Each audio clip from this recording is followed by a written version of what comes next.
This is going to be a freaking weird stream. And I'm glad. It's fine. It's fine.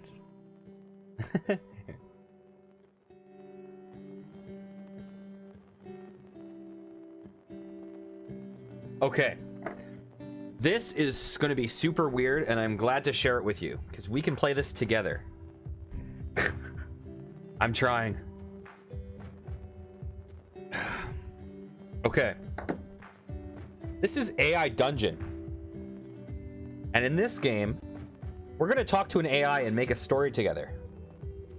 So, starting off, I will let you choose the world, the type of story we want to make together. So let's choose between fantasy, mystery, apocalyptic, zombies, cyberpunk, and Halloween. Okay, unicorn. Sounds like we're going with fantasy. You can see the screen all right? Everything looks fine? Zombie. Okay, zombie it is. Am I a soldier, a survivor, or a scientist?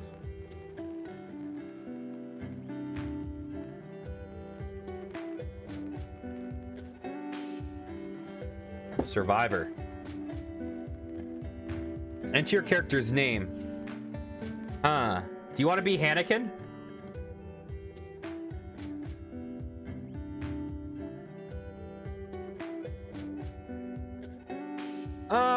I don't know if I want to go with that name. I'm not going. Okay. Anakin. So this is all by an AI. I think the AI might set the beginning line, but okay. You are Hanneken, a survivor trying to survive in a world filled with infected zombies everywhere. You have a pistol and a backpack. You have managed to survive several months avoiding zombies and scavenging food.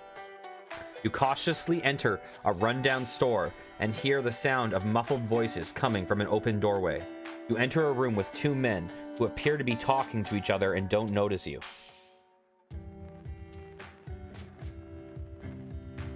Shoot the voice. You're instantly good at violence? Okay. I'll say draw a pistol. Wait. Draw my pistol and point at the men. Hello, Pickle. So this game is crazy. It has some problems. It seems like this AI has a little bit of trouble keeping on track, and it also seems to sometimes try to veer towards maybe inappropriate, and so sometimes you have to rein it back in a bit. Although maybe that's saying more about me than the AI. But this is a crazy program, so I will let you guys help me tell this story. Anakin over there has gone immediately to violence in this zombie story she chose. So we're in a zombie infested world. I entered some building, some store. I have a pistol, and she instantly wanted me to shoot the people I hear talking. So I pulled out my gun. You point the gun at the two men and they notice you. Hold it right there, you say. The men slowly raise their hand, and one of them takes off his backpack and places it on the floor. So what do I do now?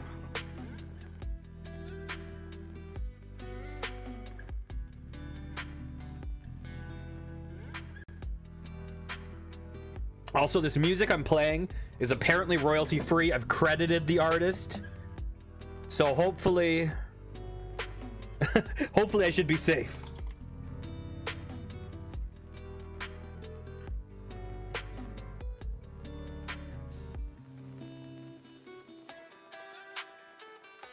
You pick up the backpack and look inside. You look inside the backpack and find several cans of food. Okay, I'm going to do what you wanted me to do. Shoot the men in the well, okay, throw the cans of peas at their heads.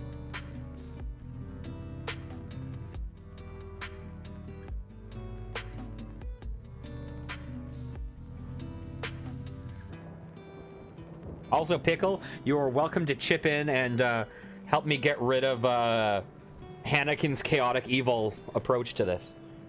Sometimes the AI takes a little bit of time to come up with its response. Okay. The cans of food hit the men in the head and they get angrier. The first one lunges at you, but you kick him to the floor and stomp on his neck. Oh, AI Dungeon. Hey, goats. Welcome. Have you heard of this? Yeah, text game. Okay, so just to explain to you guys, this is a website. I've now subscribed. There's 3 different levels of subscription. And basically, I'm forming a text adventure with an AI. You have a bunch of stories, like settings that you can start out with, and then you can respond however the hell you want. Like, I could right now say, like, turn into a unicorn, and I would probably turn into a unicorn, and the AI would just try to deal with it in the story. Apparently there's 2 different AIs. There's Griffin and Dragon. So my level of subscription, I forget if I got the lowest or the middle one, but I have Griffin, which is the worst of the AIs, but it's still really cool. But apparently this one has some trouble with continuity sometimes. So sometimes you have to kind of steer back into the things that it forms. I am letting you guys tell me what you want to do. And Hanakin Skywalker over here is obsessed with unicorns, and she's also apparently like chaotic, evil, and sadistic. So all that's happened is we're in a zombie infested world. We entered a store, we heard 2 voices, I pulled up my gun, robbed them of canned food and threw it at their heads, and then stomped on someone's neck. And apparently now I'm going to turn into a unicorn. I am not... This is not the story I expected to tell today, but let's see what happens.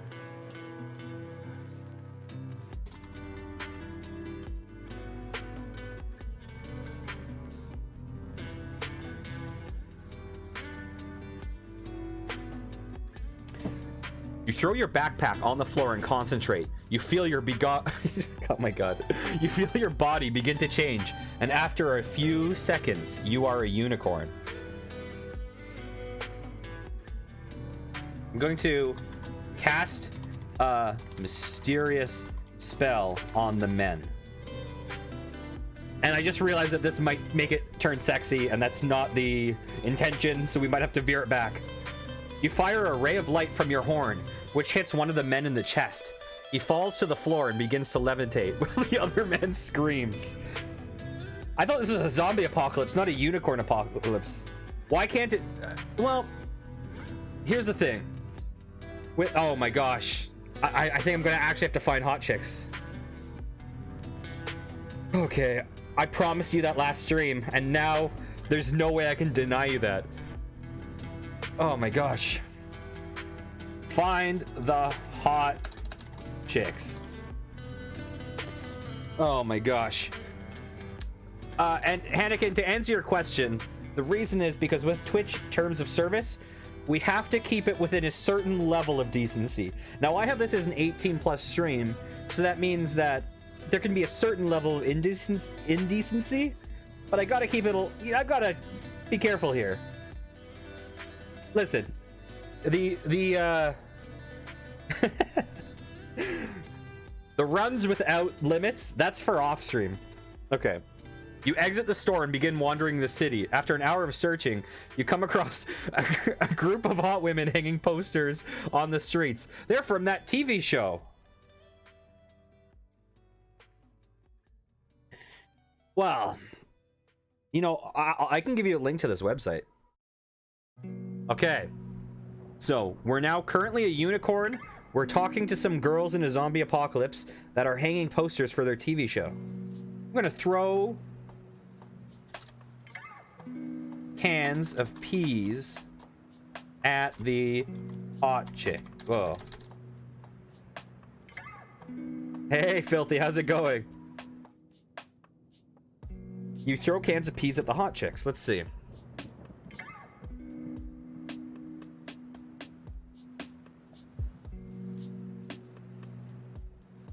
You pull the cans of food from your bag and throw them. The girls look around confused, and one of them screams. By the way, oh my gosh, Anakin. Impale the screaming girl on my unicorn horn. So I think everyone in this chat was here last time I gave a shout out to this guy, but I could be wrong. So we have someone in our chat who is an awesome streamer and person I know in real life. Great guitarist, and he is currently beginning his speedrun journey of Halo. So he is definitely worth a follow. Just letting you guys know. Okay. You don't think unicorn impaling is hot? Well, I guess to each their own. You thrust your horn at the screaming girl and stab her through the heart. She begins to levitate. Why am I making everyone levitate?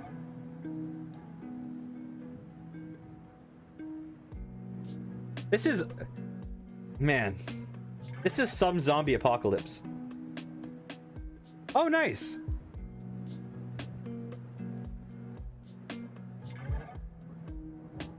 Filthy. Do you have a suggestion? I'm with some TV show girls. I could ask them about the show. I could apologize. I could shapeshift back into... I could shapeshift into Fabio. I could turn them into a unicorn. I haven't seen any zombies. So far, I've just seen some people hanging out and a unicorn killing everyone.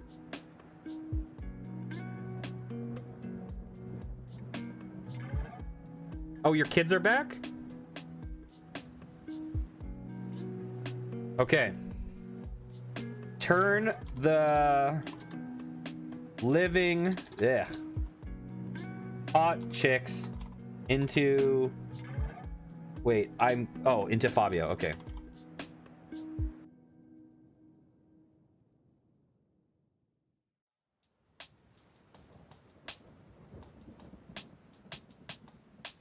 You concentrate and the three girls begin to transform.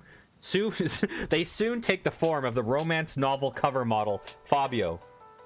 All your men are belong to me, says the newly created monster. So, as you can see, this AI has clearly been fed a lot of memes. And I think a lot of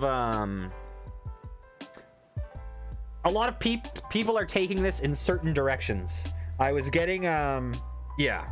So anyways, so now I will say birth baby unicorns.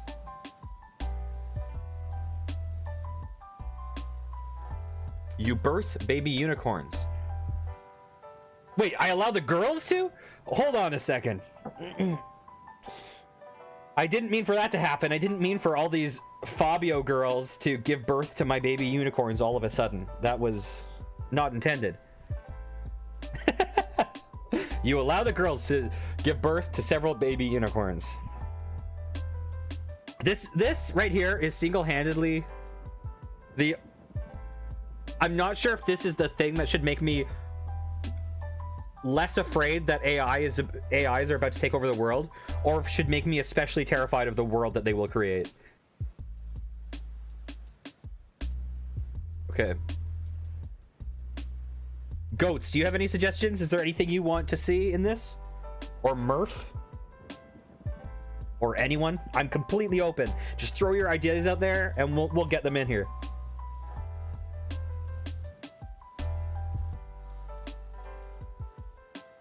Yeah, so there's a bunch of different like default kind of settings you can be in. You can be in like fantasy, post-apocalypse, zombie, Halloween, cyberpunk, and then there's also special worlds, and some of the worlds you have to pay for. Okay. Okay. Start a baby unicorn fight. Oops, that's Fight Club. Battle Royale. Should have said Battle Royale. You take the baby unicorns to an abandoned warehouse and begin a brutal fight club. The club becomes very popular, and you soon become rich selling admission. This is stupid, says one of the baby unicorns.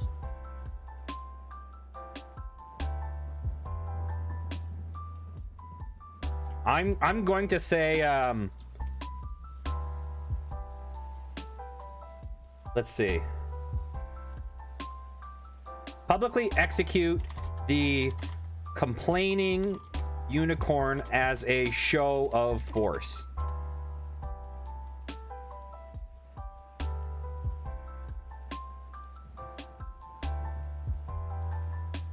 You walk over to the unicorn and stab him in the head with your horn. Anyone else have opinions, you ask? The baby unicorns remain silent.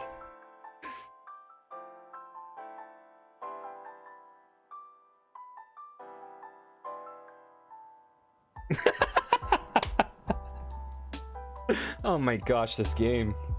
Oh.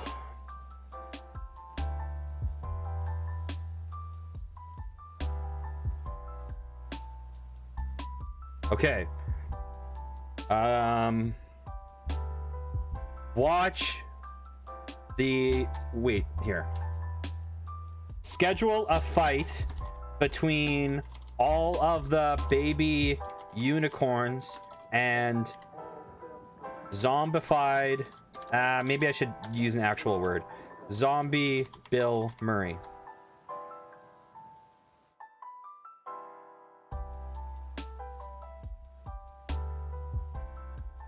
You decide to make things interesting by pitting the baby unicorns against Zombie Bill Murray. Let's get rowdy, says Zombie Bill. Watch the fight.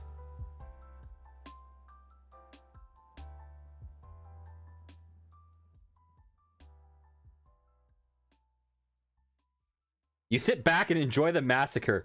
The unicorns prove no match for Zombie Bill. He slashes them to ribbons and beats them until their bones are broken. This is boring.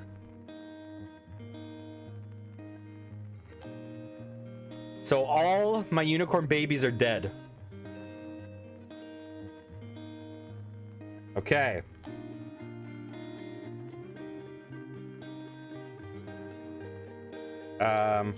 Get down on one knee and propose to Zombie Bill Murray.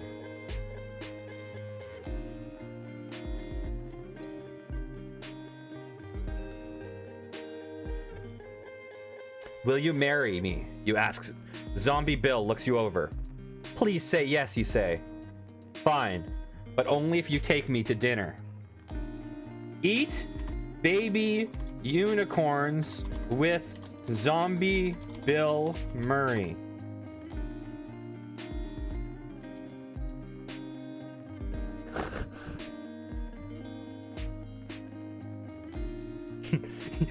You take Zombie Bill to your favorite restaurant where you enjoy an expensive dinner. After the meal, you head back to the store. Zombie Bill looks at you and smiles. I think we should get married. Say, you had me at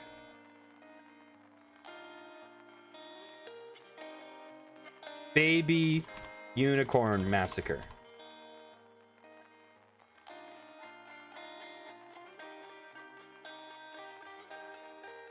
I know. And it's, you know, what's funny is that we can actually have 3 Fabios on the cover of this novel. You and Bill get married and adopt a child who grows up to be a normal kid. You grow old together and live happily ever after, retiring from your store and traveling the world. Wow, that was a time leap. Now I'm gonna say, start a fight club with my happy normal kid and the 3 Fabio hot chicks.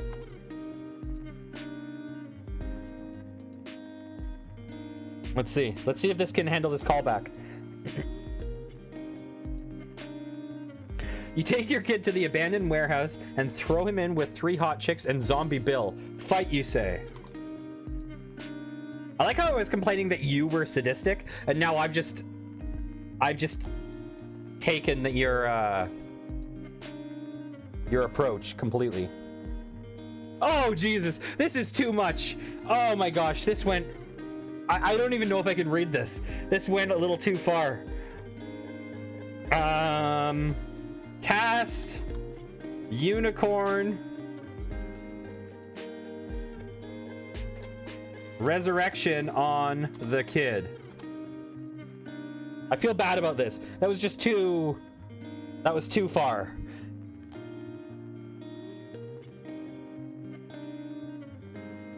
You concentrate and you feel your powers strengthen. The kid stands up. Flesh wound heal. That was great. Let's do it again. No wonder my kid ended up so normal.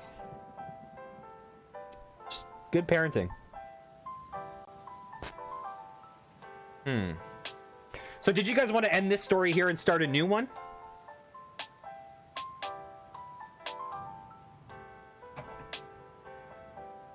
That was a happily ever... Yeah. Okay. So, we can either explore some of their worlds, or we can just go with a fantasy, mystery, apocalyptic, zombie, cyberpunk, or Halloween story.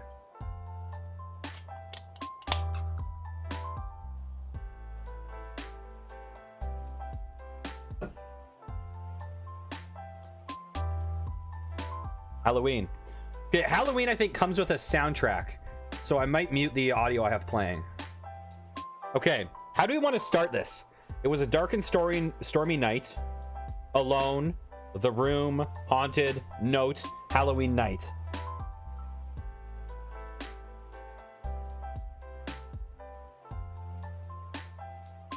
Okay, I'm going to mute this audio for now. I'm going to presume that the music in this website is royalty free. Otherwise, my Twitch account might end as quickly as it started. Okay, let's go with it was a dark and stormy night. We'll go cliche.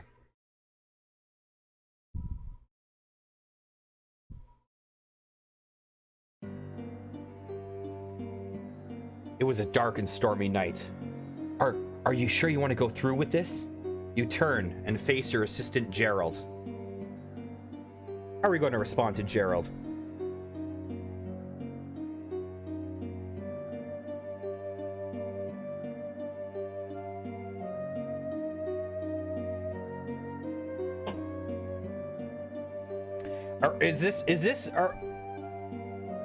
I like how it's like we're trying to keep, earlier I'm like, oh, this AI has trouble keeping on track. Well, no wonder, we're just giving it non sequiturs constantly. Okay. Respond with, yeah. Tacos are delicious.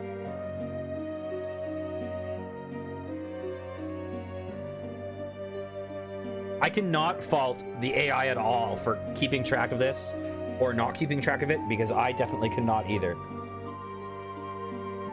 Yeah, tacos are delicious. I don't know, man, Gerald says. This seems like a really bad idea. The only bad ideas are the ones you didn't take, you reason. So what do I do with these tacos?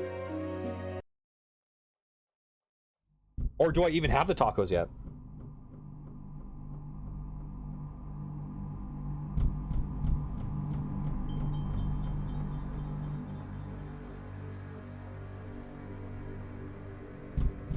What's in the tacos?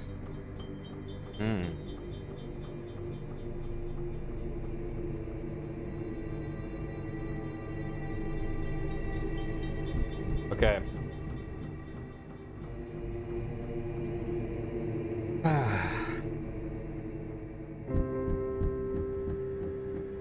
Okay. Say, Gerald, you fight the unicorn, no, the taco jailer while I steal the tacos.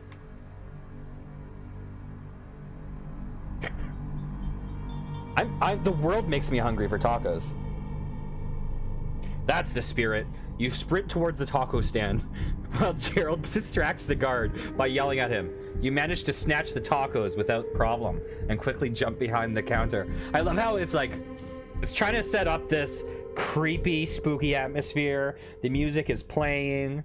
Meanwhile, we're just dudes on Halloween robbing a taco stand. Okay. Yell, cheese it at Gerald and run. Are you making unicorn tacos?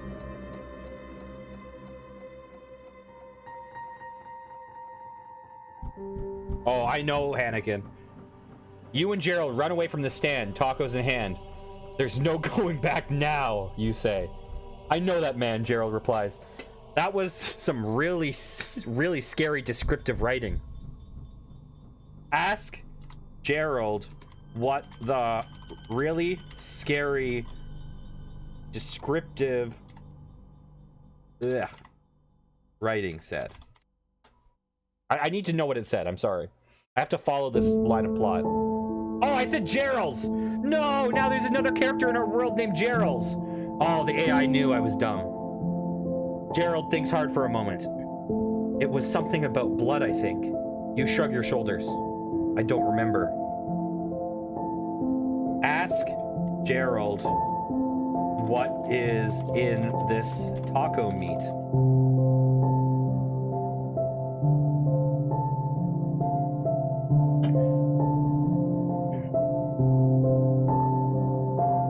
Gerald shrugs. I don't know. What? It's some kind of mystery meat, Gerald says. We're not really supposed to know what's in it. Okay. What now?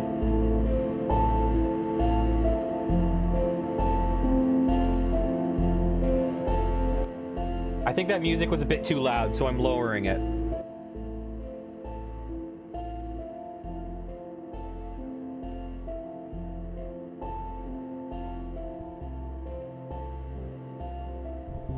Okay. Oops.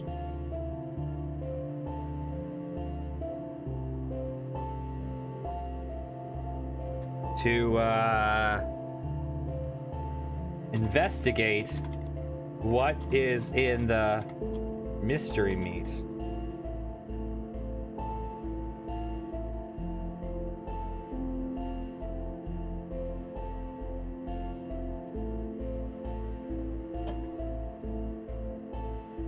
Is the music fine volume with my voice right now, by the way?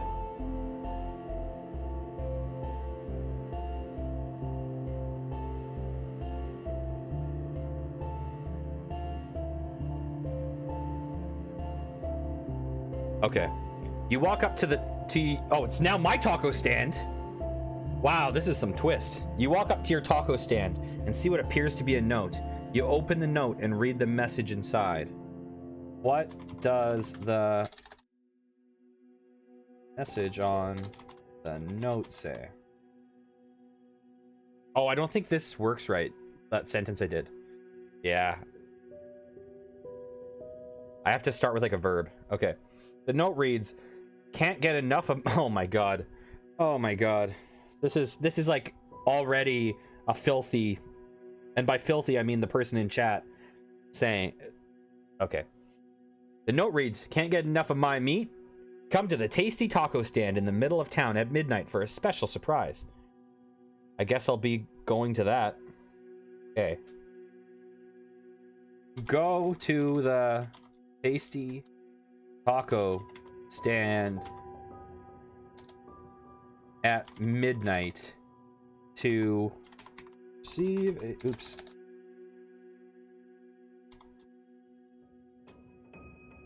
Okay, let's see.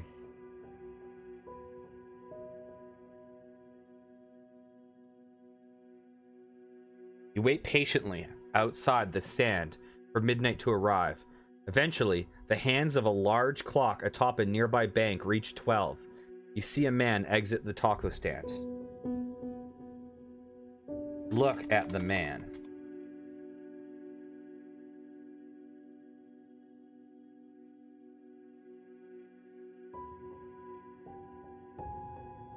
He's a man in a black three-piece suit with a top hat and black sunglasses. He walks with an uncanny stiffness. However, the stiffness isn't the only thing setting him apart from other humans. How do I see this? I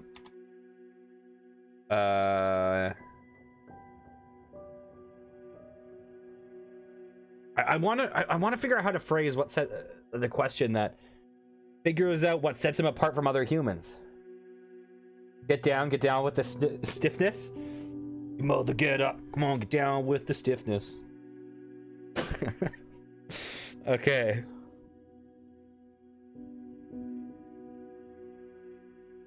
Ask the stiff man for his special surprise. Okay. I just have to follow these plot threads. You ask the stiff man for his special surprise. The man reaches into his coat and reveals a large envelope. He hands it to you. Special surprise. Read the special surprise. So wait, he literally was just handing me something that said special surprise, and that, I mean, I guess you can't really get them for false advertising.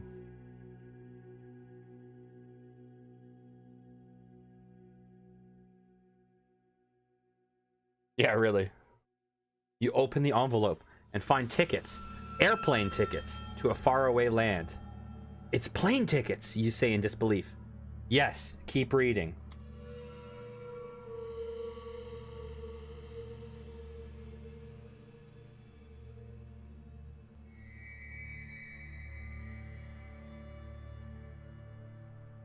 You read the destination and your eyes wander. Or widen. The tickets are for Slender's mansion, you say slowly.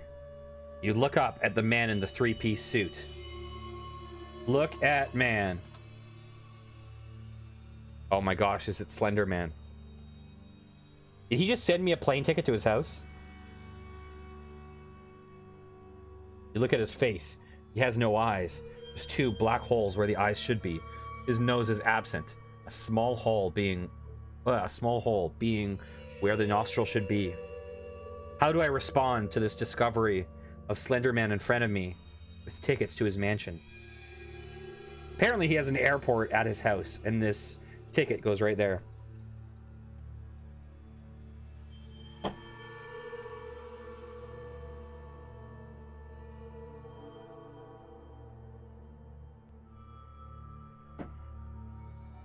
Okay.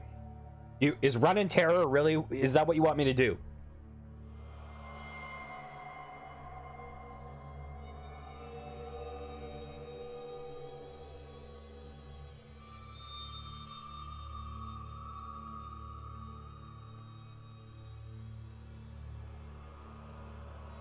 Am I going to run from him and then take a plane to his house? Okay.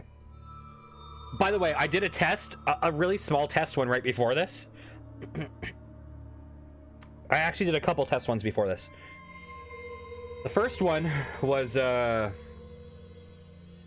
was a dark and stormy night or something. And a guy named Jack was like, said something to me. Jack said something spooky. Like, do you know where you are or something? And I said, where's Jill? And then it said, like, you ask about Jack's girlfriend, Jill. He says, we're not really boyfriend and girlfriend, it's complicated. I said, how's it complicated? He says, well, she's my sister. I was like, what? Blah, blah, blah. And then the AI made it so that I was Jill and I was his sister. And I was like, wait, why are you forcing me down this plot route where I'm his girlfriend / sister? I'm not sure how I feel about this story. And then the one after that, I was a rogue or something, and I was in the woods in a fantasy world, and my friend ran away, and then a scary crow monster flew down in front of me, and so I pulled a thorn out of its paw, and it turned into a hot girl, and I was like, okay, I see what this game is wanting. I see what this game is wanting when I follow the threads. And then I was like, perfect, let's stream it, and now we're here. Okay. Tell the man that he is beautiful. Not just on the outside. Actually, here, I'll phrase this as a quote. It might make it easier to follow. Tell the man, you are, oh gosh, you're beautiful. Not just on the outside, but on the inside too. Okay, take care, Hannikin. Have a good night. Thanks for helping me with the stories.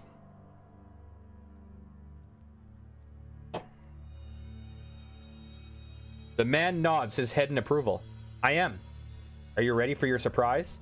You nod eagerly. No, not that kind of surprise, but I will give you a hint. Wait for the man's hint.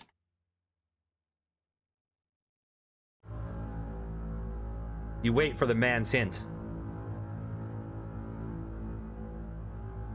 The man taps his left eye. I see everything, and that's exactly what I plan to do. With that, the man disappears into the shadows. Okay. Follow the the man into the shadows. I know the game doesn't... I know it's not... I know what it's doing here, but I just want to push against the grain.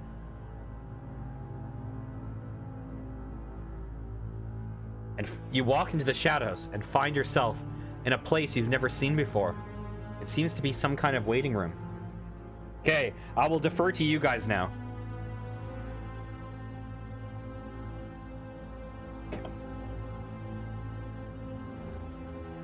I will do this.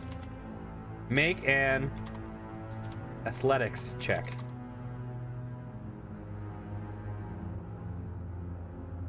The problem is you're giving me punchlines and I'm rolling with them.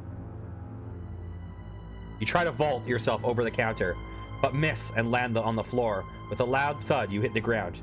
Is someone there? A voice calls out.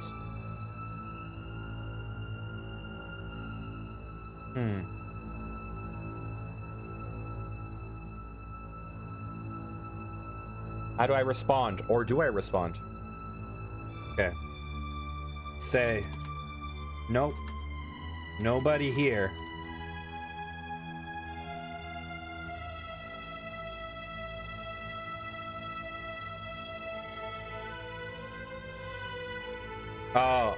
Okay, the voice says.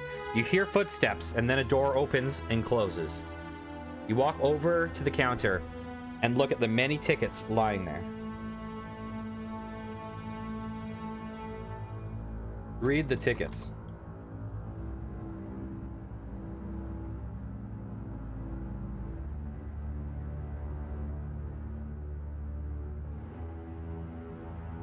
You look through the tickets and find one for a flight that leaves tonight at 9:05 p.m. It's currently 8:30 p.m. You have an hour to get to the airport. I'm not sure about that math. I've got to go to the airport. Look at the destination on the ticket.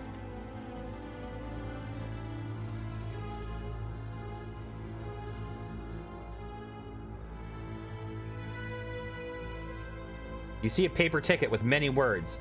The words contain a name. It is your name. The ticket says to board at gate 13. And the destination is the 13th floor.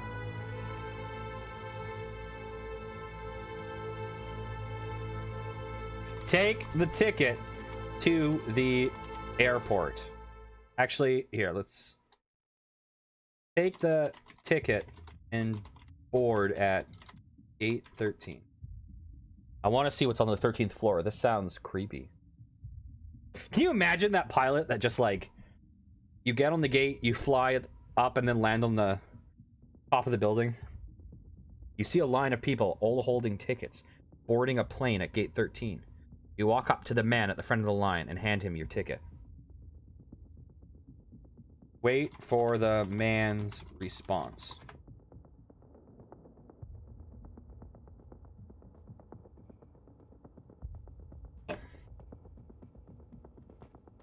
The man looks at you, then your ticket.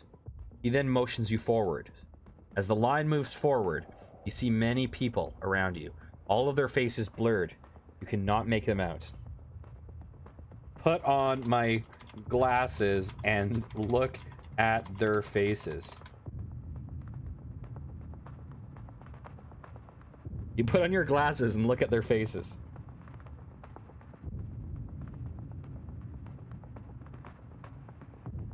Look at the people around you. You can see their faces clearly now, but something is wrong. Their eyes are all red, with tears streaming down their face. Hello. It's funny that, like, because this is the Halloween story, it keeps wanting to, like, veer you into creepy stuff, right? So it's like, all of their faces are blurry. But then you just, like, push back against that, like, okay, put on my glasses so it's not blurry anymore. And then it's like, oh, but their eyes are red and spooky. Let's see. Give the man eye drops for his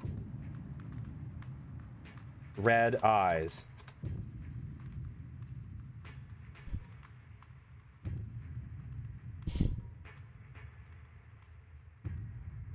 You reach into your bag and pull out eye drops for red eyes. You quickly hand them to the man, but he doesn't take them. He just stares at you. Hello. Respond. Hello.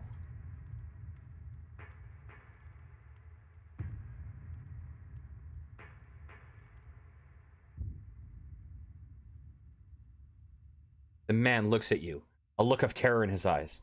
We're not going to make it. Ask why we aren't going to make it. We're not gonna make it. No, we ain't gonna make it. We're not gonna make it. 13th floor. There's not enough seats for all of us. Before you can answer, the man is whisked away in the line. You'll reach the front of your line and hand your ticket to the man. Wait for response.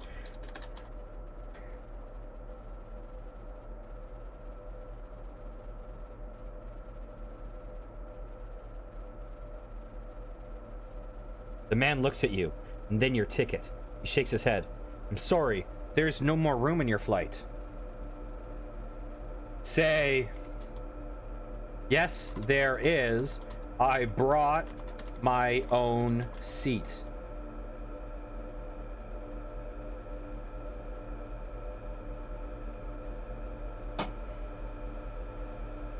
The man looks at you confused. He then hands you a seat and motions you forward. Have a nice flight. You pick up the seat and walk onto the plane. Perfect. Perfect. I've got to use that trick in real life. Okay. Now that we're on a plane, should we just follow this through? Okay.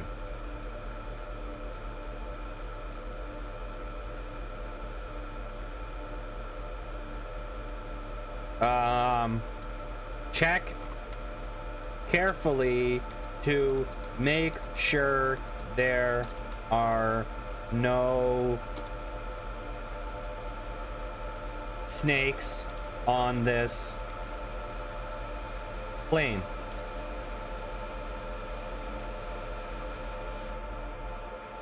You check carefully to make sure there are no snakes on this plane.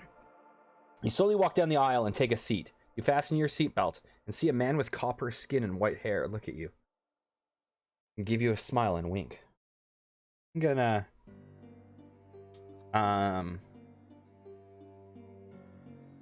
see, double wink back at the man to up the ante.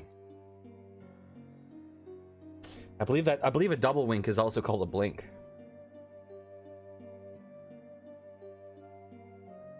The man laughs, and you laugh with him. As you laugh, the man's skin seems to become darker, as does his hair. Keep laughing and increase eye contact.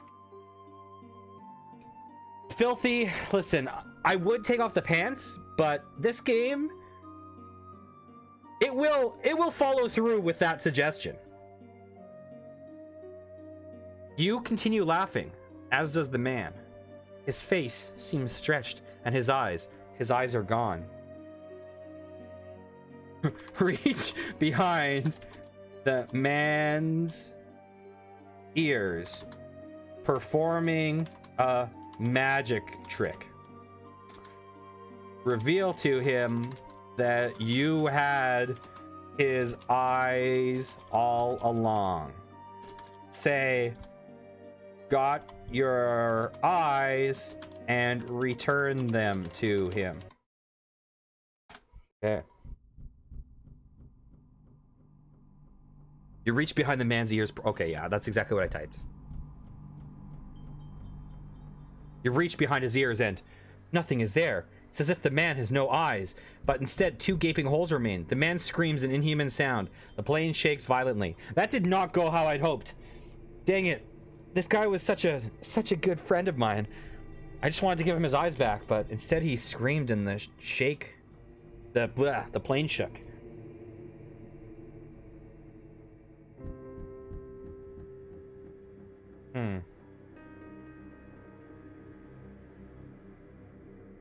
Any suggestions?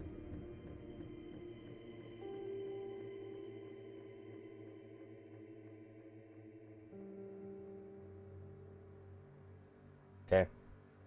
I can do that. Scream louder.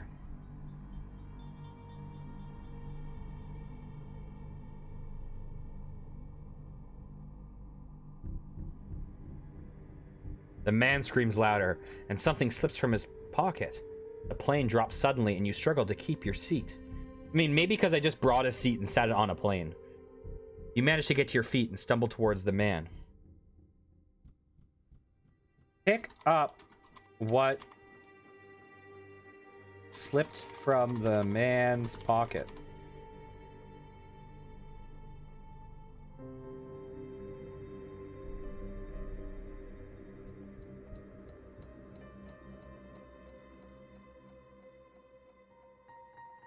You pick up a golden feather, bound to a golden chain.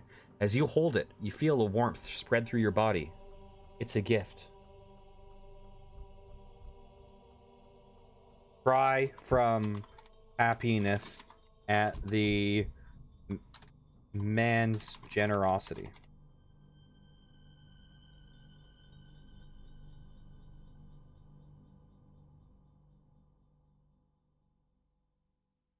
You cry tears of joy. As the tears roll down your face, the man's eyes turn into fawn's eyes with large black pupils. His face becomes a fawn's face, beautiful and sweet. Caress the man's fawn face and tell him he is an old soul.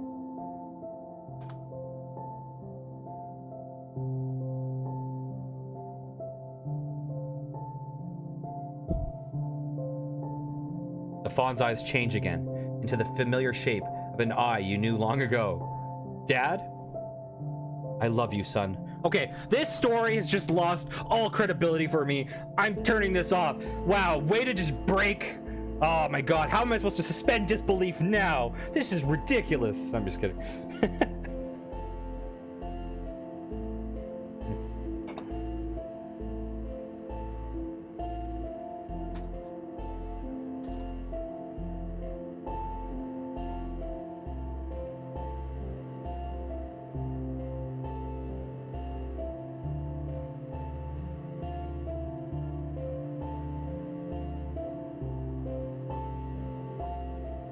Where have you been all these years?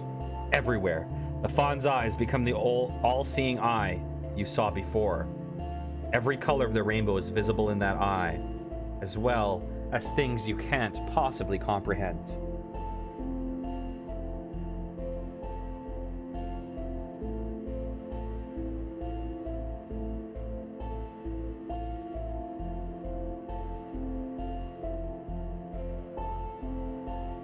It's getting cathartic. You hug Dad and say, I missed you. You hug the man and he fades away. The plane begins to descend rapidly. You grip your seat tightly. The pilot comes on the speaker. Brace for landing.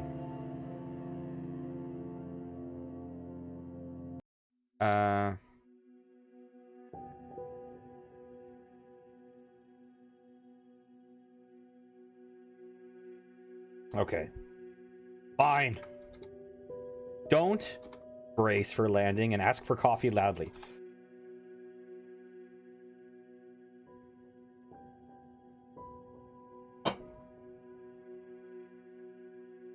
The plane hits the ground at speeds no man should ever experience. For a moment, everything goes black. You wake up lying on the ground. You're alive. The plane is gone. Look around.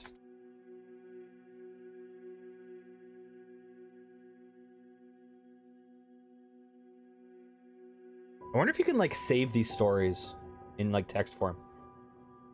The plane is gone. You're surrounded by trees. You can see the wreckage. Some of it burned, and some of it just torn apart by giant claws. It's night, but the full moon and starlight illuminate the clearing. Dang, are we in some werewolf situation now?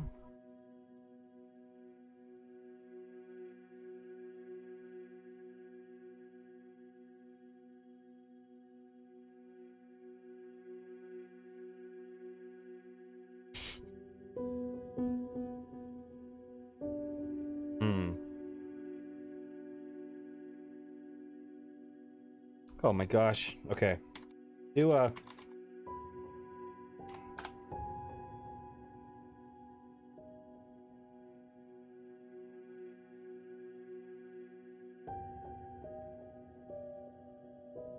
scan the area. Through the trees, you can see a faint glow of something. It shifts and moves, like a candlelight flickering in the darkness. I like how, like, your memey answers actually work perfectly well. Like, it actually seems more effective than me just being like, look around. Okay. Follow the flickering light.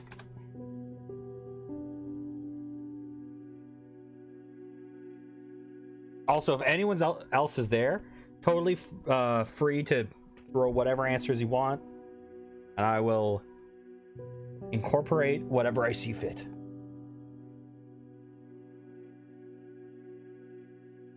Are we turning this into D&D? Is that what's going on? You begin walking towards the light. Hands raised to protect your face from branches. The light seems to lead you through the forest. The dead trees give way to a clearing. Past. Detect. Yeah. Good. And... Oh.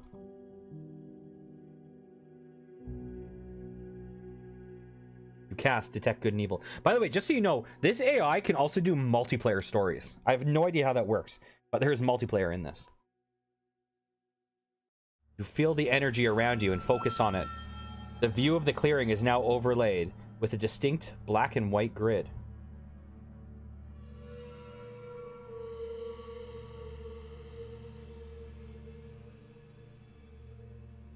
Pull out your lucky Pog collection.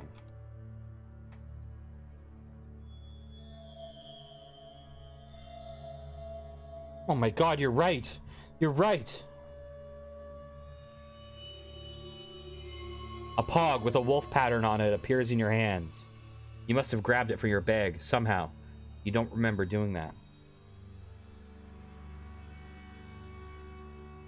Kiss the Pog and throw it into the sky, letting it determine how you proceed. Yeah.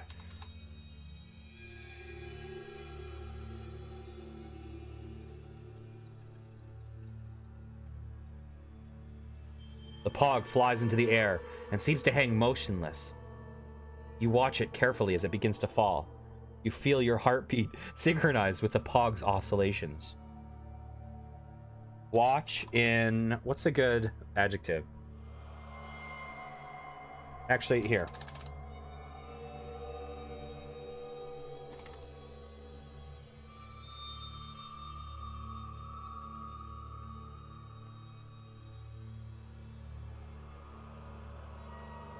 Pog lands on the side with the wolf. From the trees, an inhuman wail pierces your ears. The beast charges towards you, eyes fixed on you. Hit it with my slammer.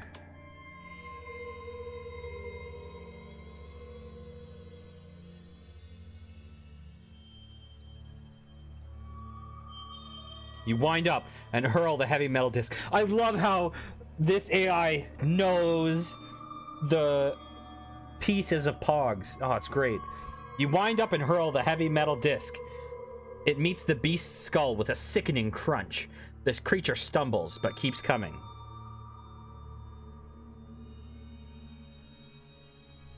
Say something really cool.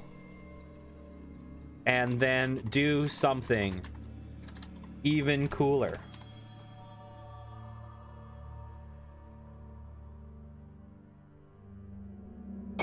Okay.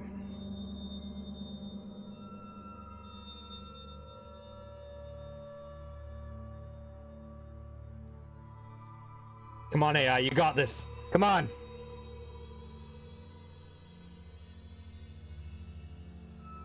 It's not over till the fat lady sings, you say dramatically, and then leap out of the way as the beast charges past. Okay. Do an impression of a fat lady singing and then kill the beast. Then say, now it's over. This is going to be some good shit. You do an impression of a fat lady singing and then kill the beast. Then say, now it's over. Okay. You pull your sword from its sheath. The beast is a shapeless mass of black fur, claws, and teeth. No identifiable features. Other than that, it's the kind of creature you see in nightmares. Then I say, wakey, wakey, eggs and bakey. I'll do it like that. And stab the beast with my sword.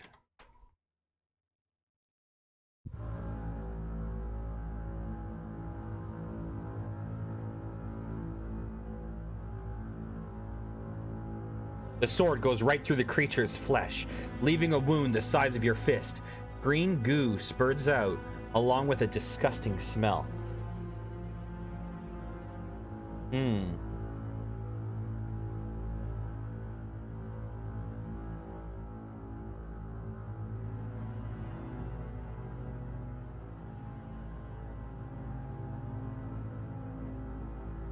Crawl inside the creature's bleeding wound, oozing wound, and yeah.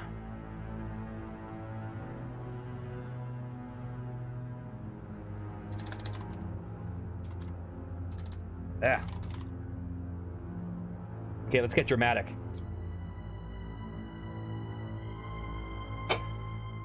Let's see. You climb inside the beast. It's warm and wet and sticky. Every movement you make is met with resistance from the beast's flesh. You can see the beast's pulsing heart in front of you.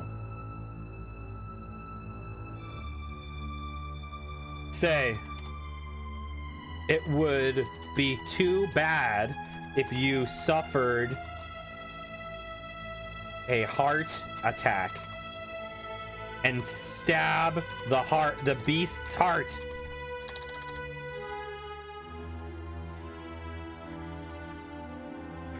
I'm trying to make my character just like the most one-liner guy right now.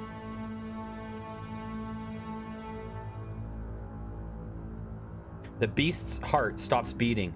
The creature stands still for a moment and then collapses. The beast is dead.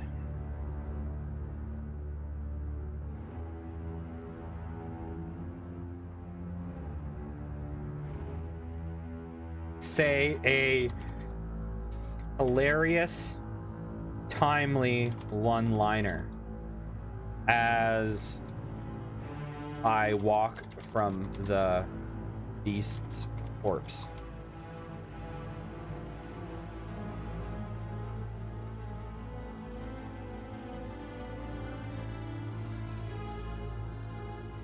You survey the wreckage. The trees around you are on fire and the sky is dark. You're hurt, exhausted, and covered in green blood, but you still have a mission to accomplish. You walk forward. Okay, the one-liner didn't happen, but it's okay. Let's say, recall a better time. Let's start getting some backstory going.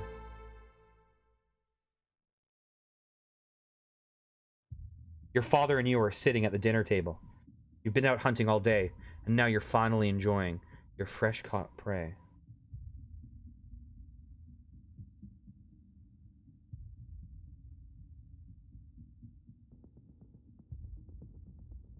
I wonder if now that I've done this, no worries, filthy. Now that I've recalled a better time, I'm not sure if I'm telling the story of the past or if I'm in the present. I should have thought about that decision.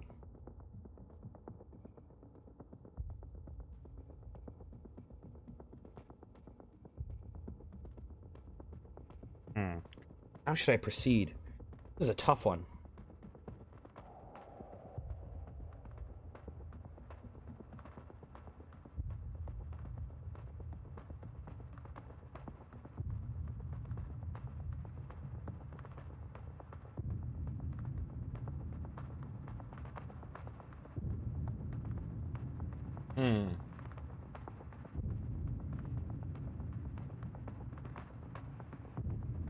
Your father is a strong and, well, handsome.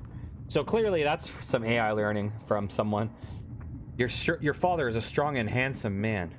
He's tall, blonde, and his eyes are like ice. You've always felt inferior to him in every way, but that doesn't matter. Vow to become better and walk away from the plane wreckage.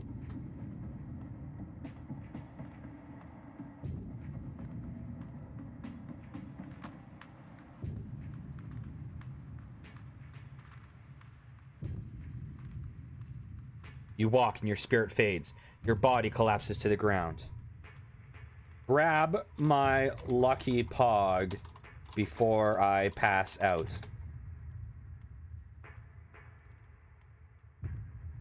You grab your lucky... Okay.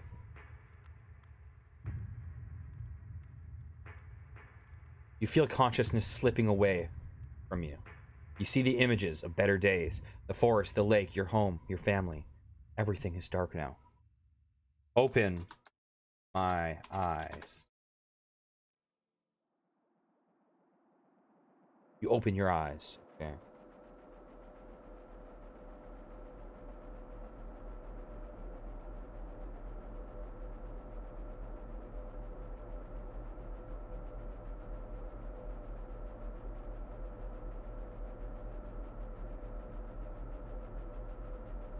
The AI doesn't know what to say.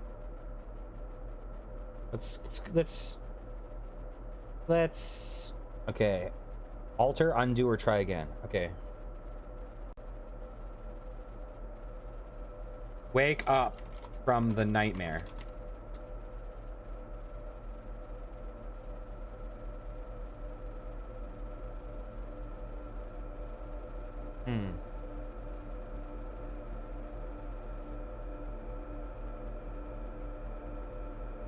Wake up from the nightmare.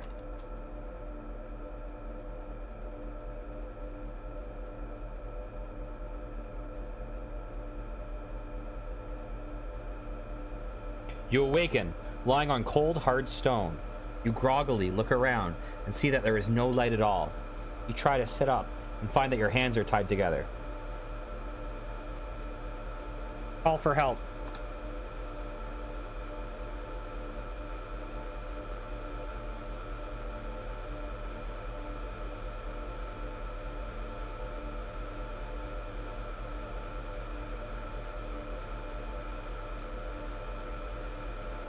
I have to say, this is amazing. I am loving this. The AI is having some trouble now.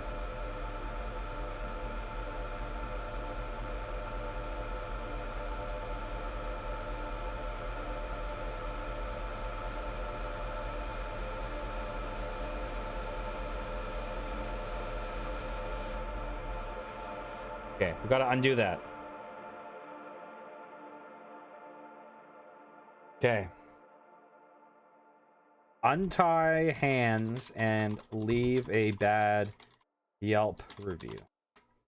I wonder if it's having trouble because we're just so far in now that it's like trying to keep track of so many things, or what it is. Oh, does it? Thanks a lot.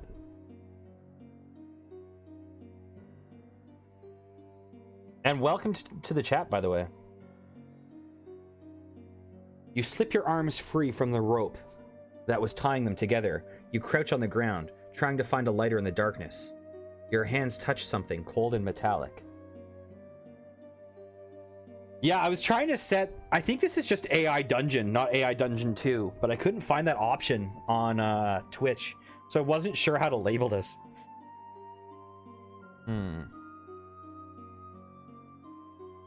What do you guys want me to do?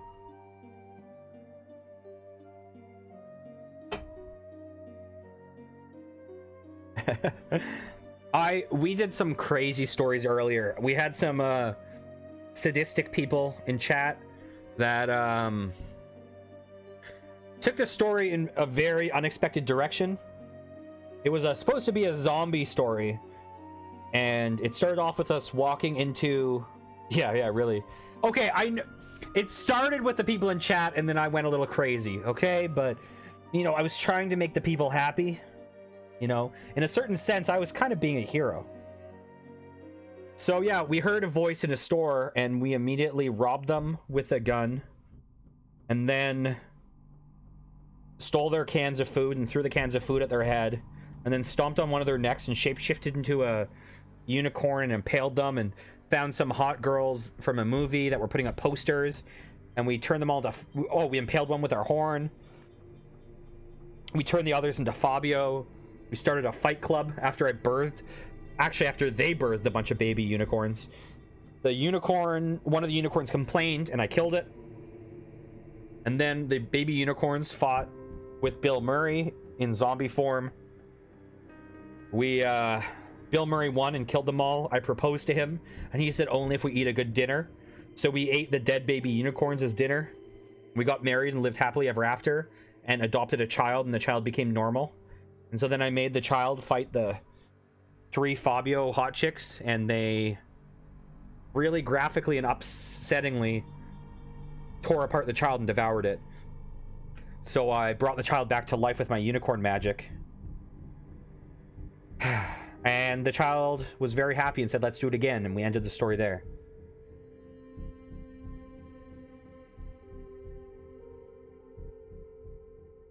Weird stuff to try is making it generate lists like you see the following items. Oh, do I type that? Or do I type like...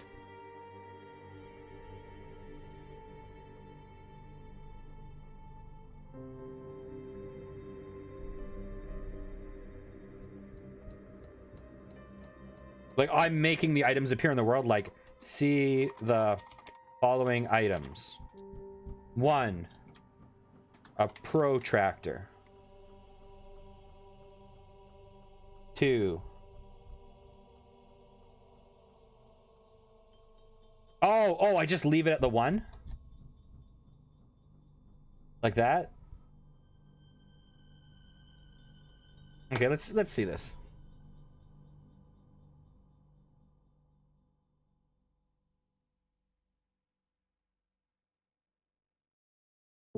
You find a lighter. You flicker the wheel, and fire bursts from the lighter's top.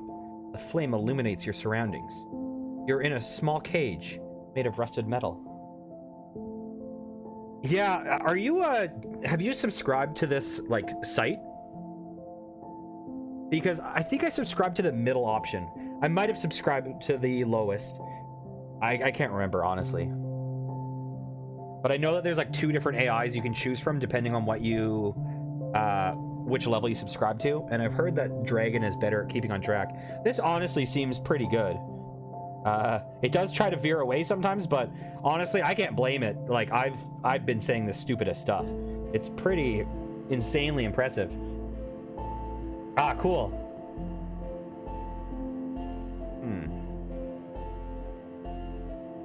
Okay.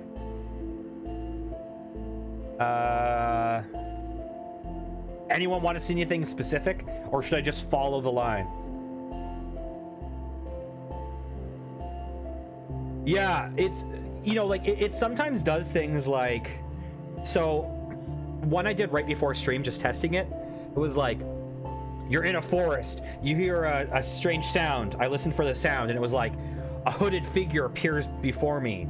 I look at the hooded figure, and it was like, it's a crow monster, the crow monster attacks, and then I said, pull the thorn out of its paw, and then it said, it turns into a beautiful woman, and she says, thank you. And I said, introduce myself. And I introduced myself. And she said, my name's Selba. And then it was like, she says goodbye and thanks you and goes away. And I was like, oh, I want to follow that train to see where it goes. So then I'm just like, walk back to Selba. And then it just like picks it back up. So sometimes it kind of like steers you away from it, but then you can steer it back onto that rail.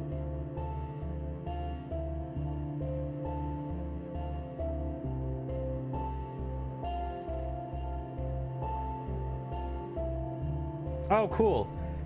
Yeah, this is my first time trying it. Like, I did 2 really micro stories, like very, like 2 minutes before popping on stream just to see what it was like. I saw a video on like current AI developments in gaming, and this is one of the things they pointed to. And it just seemed like it was a perfect thing to try out. Okay. Look to see if anyone is in the cage with me. Anyone else?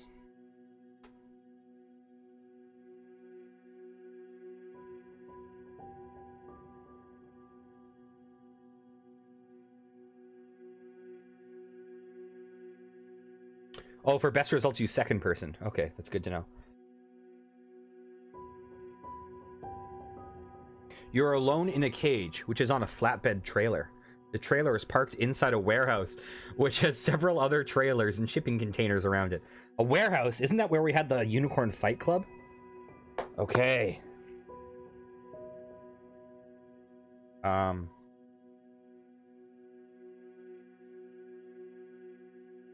Let's see. Call out to see if anyone else is there.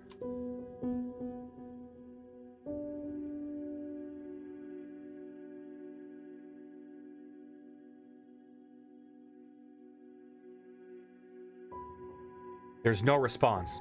You check your pockets and find your wallet and keys are still there. You walk to the door of the cage and look around. Push. Actually, here, let's do this. Try pushing the door open. Yeah, before this, I've just been playing Valheim. And this was a very out of left field kind of choice, but I'm really enjoying it. And it's fun because it, you know, chat can tell me whatever the heck they want me to do, and I'm totally down. The door swings open and makes a screeching noise. You step through the doorway and find yourself in a massive warehouse with a high ceiling. Yeah, earlier it was like, I saw Slender Man, and he gave me a ticket to go on a plane, and so I went on the plane. And then there was a man, and he started laughing. Or he winked at me, and I winked back twice. And he started laughing, and I started laughing with him. And he kept laughing, but his eyes started getting wide and creepy. And then I kept laughing, and then he had no eyes. And then, like, eventually his eyes turned into a beautiful fawn's eyes. And I caressed his face, and then his eyes turned into my dad's eyes. And he was like, I love you, son. And I was like, whoa, okay. Okay. The door swings open and makes a screeching noise. You step through the doorway and find yourself in a massive warehouse with a high ceiling.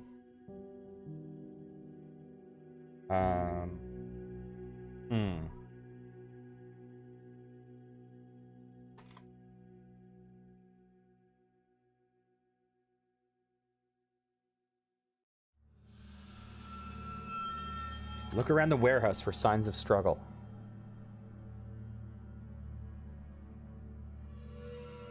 curiosity, have you seen anyone trying the like custom worlds? Like I'm just doing some of their like preset ones. I haven't done any of their special worlds that you can load up. You walk through the warehouse. You see shipping containers stacked on top of each other. Fluorescent lights hang from the ceiling, illuminating the place in an unearthly glow.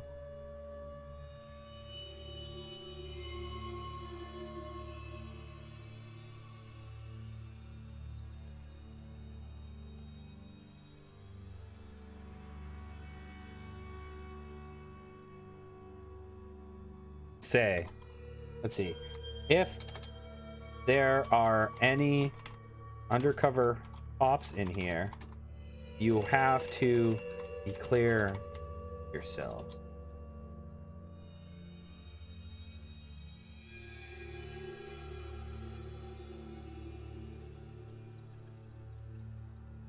You hear a muffled voice coming from inside a shipping container to your right. I'm serious. I'm a cop, the voice says. If anyone can hear me, please let me know.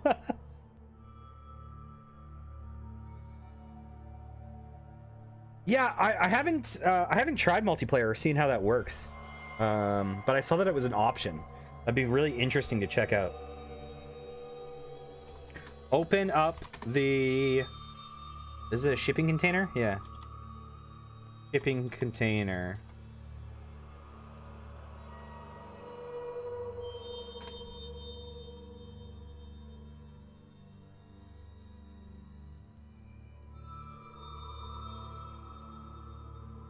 Yeah, I saw you can also make custom worlds and stuff.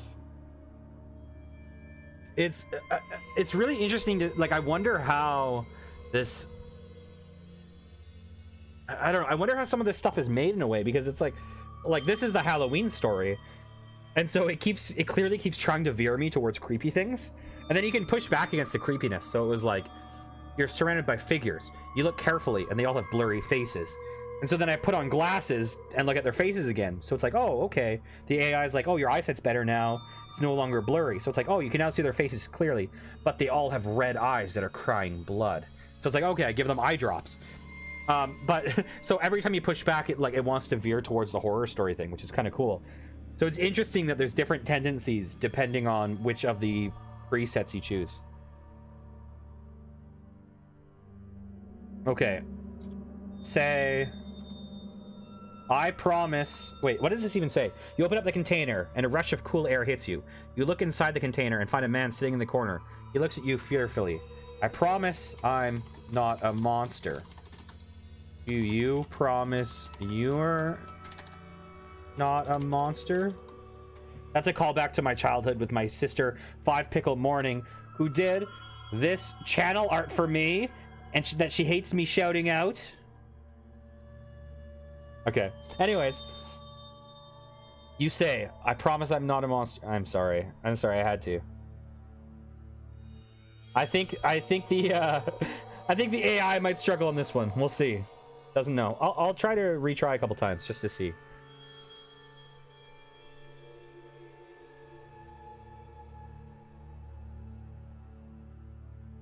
Oh, cool. It totally works. Awesome. Thanks for that tip. I promise, the man says. Prove it, you say, raising your weapon. So I have a weapon now. The man shifts in his sitting position and reveals that he is holding a badge. Ask the man how... Oh, gosh. We got here.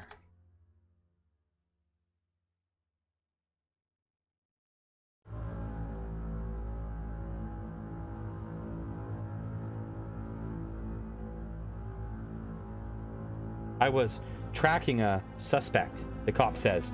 I tracked him here, and then I got knocked out. What's going on? Say, I don't know either. Actually, here, I'll inspect the badge. Inspect the cop's badge.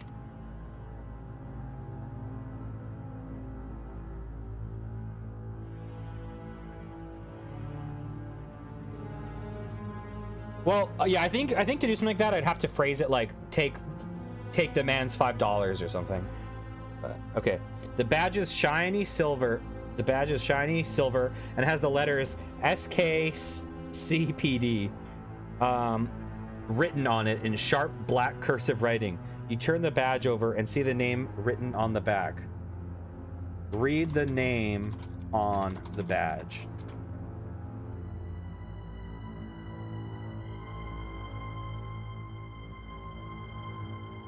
SKC.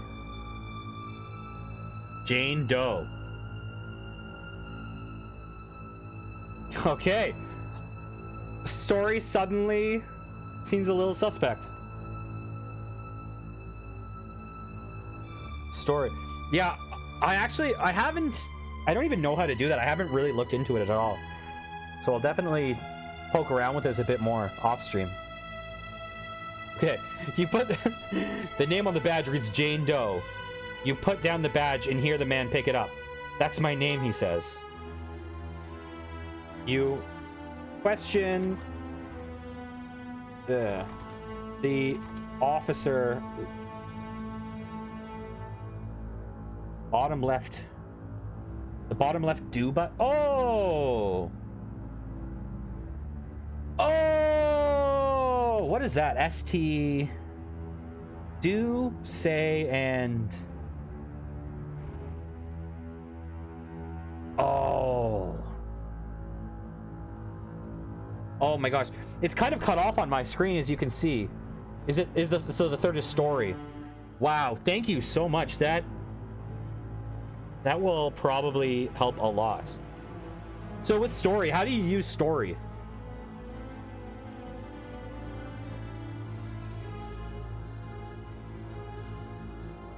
Okay. But with do, I have been saying it in quotes and it's been okay. Okay, that's cool. Oh, so you do a story like you know, a car pulls up and honks its horn or something.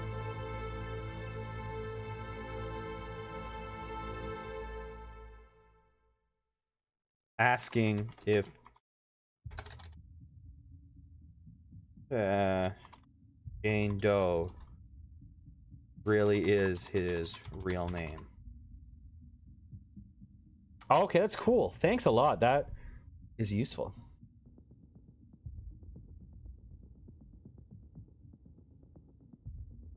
You pick up the badge and look at its shiny silver surface. Your reflection stares back at you. You look into your eyes and see a powerful desire to live burning inside of them. Well, that's good to know.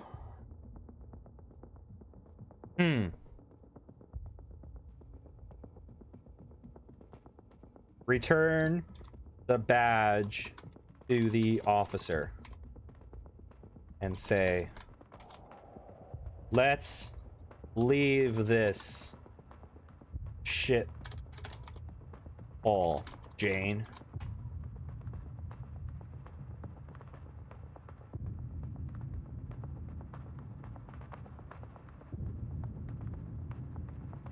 Let's go, you say, opening up the door to the container and exiting the container.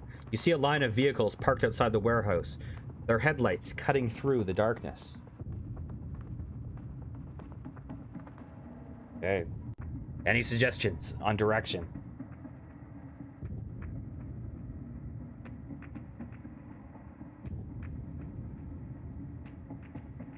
Owl, are you secretly the designer of this AI?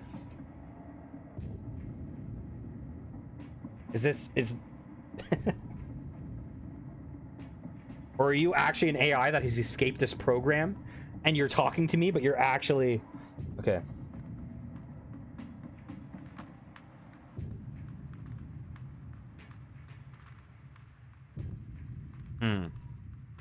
Aliens.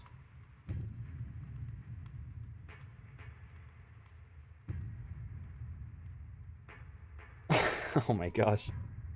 How are we going to incorporate aliens? Okay.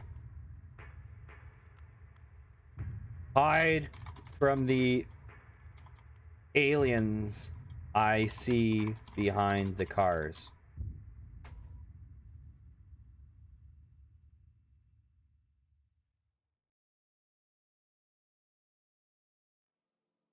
How new is this?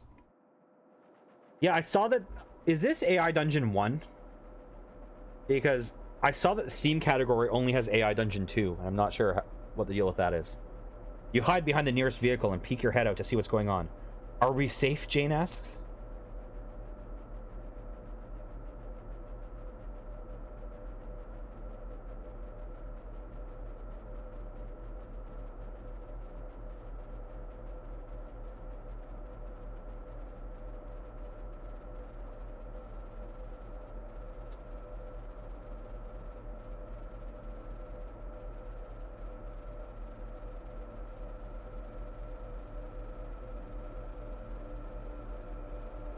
Okay. I woke tied up in a cage. Safe isn't the word I'd use. You turn to Jane and see that she is wearing a helmet. What's with that helmet? You respond.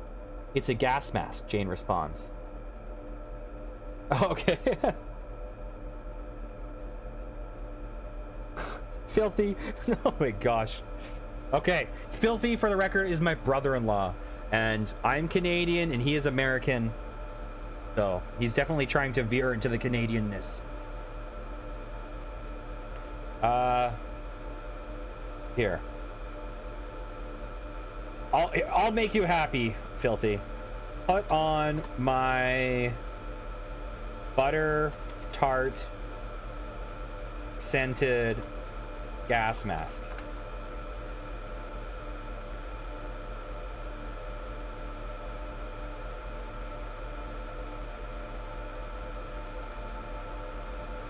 You put on your gas mask and take a whiff of the air. You smell that? You ask Jane. Yeah. I love that smell, says Jane, taking a deep breath.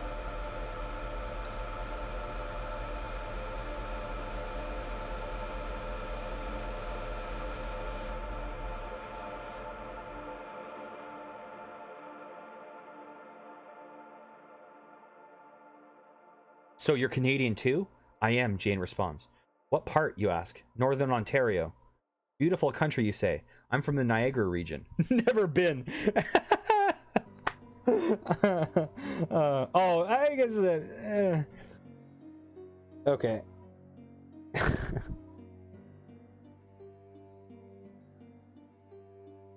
Once we get out of this mess, let's go see the falls together. I'm making a move on Jane.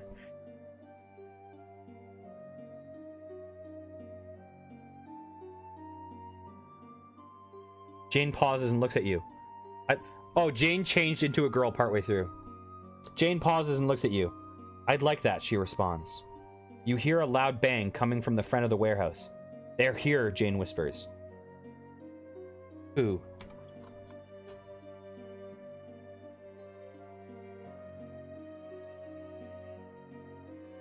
Yeah, sometimes it's fun to just go crazy, but other times I like just following the threads that this thing is placing for me so I can see where it's going. Oh yeah, the Fabios. Not the Fabios. I liked how yeah, there's some things that you don't expect it to get.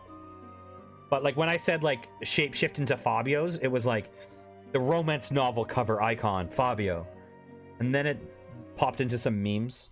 Okay. The monsters. Jane answers, terrified. You hear the bang again. We have to do something, you say. Like what? Jane says. We need to kill it. Say, I'll follow your lead.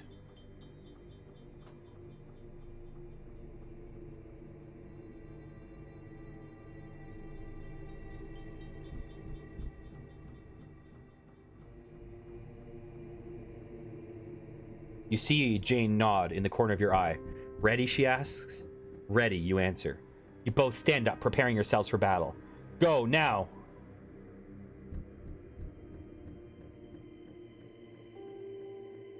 Oh, really?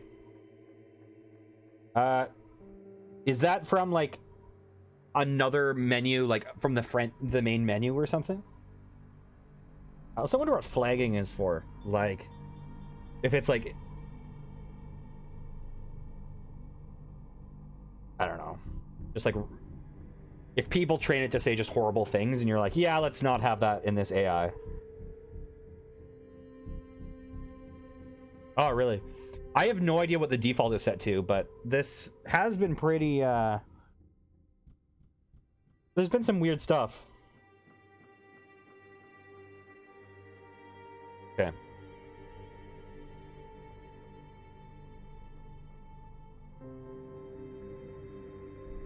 Oh, cool. Oh, and you can just add custom quests.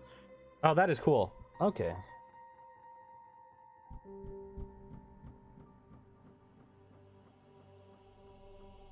Use your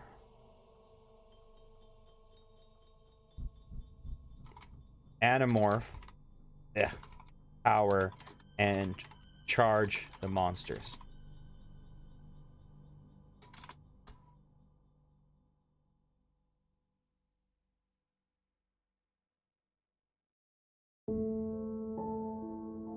The story was relatively grounded for a while. You sprint forward, morphing your hand into a jagged blade as you do so. The aliens are humanoid, but they are nothing like humans. Look at the aliens.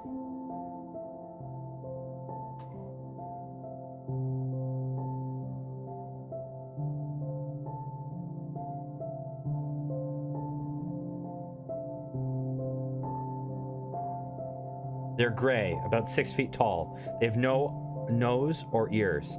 They also have a single blood red eye with several tentacles coming out of it. Oh, and they're also bald. Okay. Attack the aliens with my jagged blade arm and say a funny one-liner. Yeah. Oh, I should have made it a one-liner about their baldness. You slash the alien in the face, tearing apart its eye. It shrieks as black, gooey liquid begins to pour out and falls backwards. I haven't gotten this AI to generate a one-liner for me yet. All the one-liners I've done came from myself. Okay.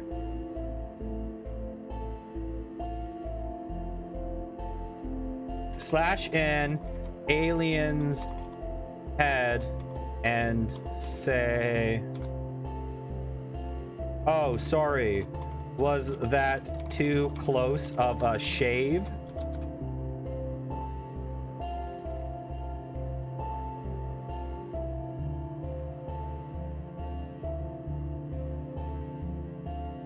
You swing your blade at the alien's throat, slicing its head clean off. Black goo sprays everywhere and its head bounces across the floor. The question is, who's really the bad guy here? Because every time I enter one of these stories and a villain appears, I clearly seem like the bad guy. Okay, I will try this.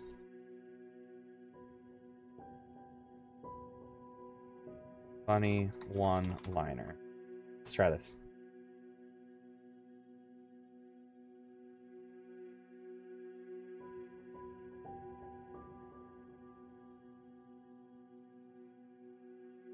Oh! It took my one-liner! What? Oh my gosh! You say a funny one-liner to like... So my character repeated it because I wanted to get a laugh, apparently. Jane must have not heard me the first time. I'll try again. It's like, that was too close of a shave. No response. That was too close of a shave. You say a funny one-liner to lighten the mood. That was too close of a shave, you say. Jane laughs at your one-liner. You smile. You hear another scuttling noise.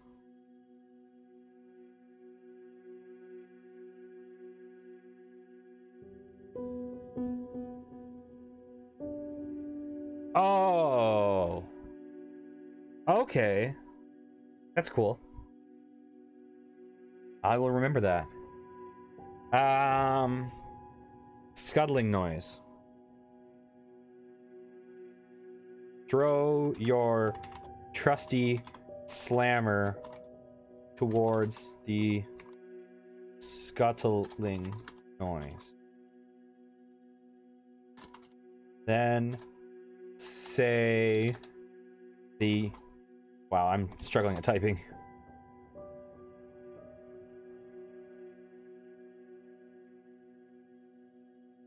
Filthy, thank you for living up to your name. You throw the slammer towards the noise. It hits the ground and explodes, most likely killing whatever was making that noise. Dang, I wish I knew what was making that noise. Investigate the sort. You know what?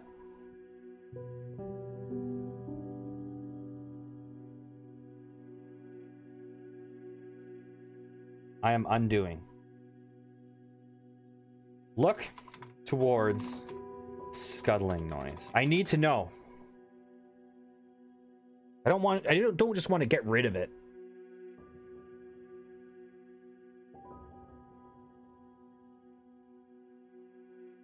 Another alien slowly walks into the room.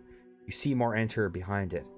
They're crawling out of the vents, coming out of the walls.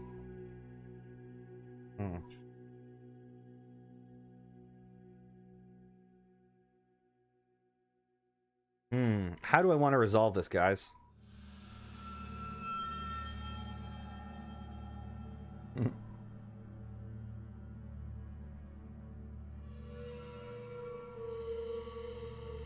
Oh, yeah. Cologne and colon are very different things. Yeah.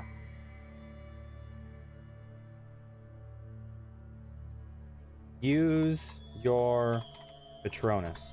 So I'm now an Animorph with a Patronus who has a special Pog collection with a slammer that can kill anyone, apparently.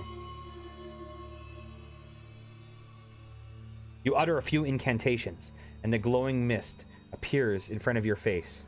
The alien's eye tentacles become entangled in it, and it lets out an ear-piercing shriek.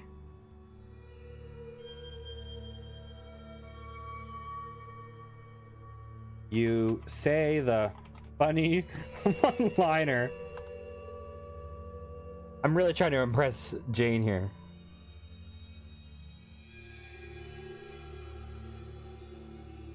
You say the funny one-liner, batter up. You hear a loud crash, and you are flung to the floor. You look up to see a van driving through the wall. It smashes the aliens, crushing them. Yeah, the eye tentacles... That was an odd choice. But the worst thing I've had to picture all day was the baldness. Okay.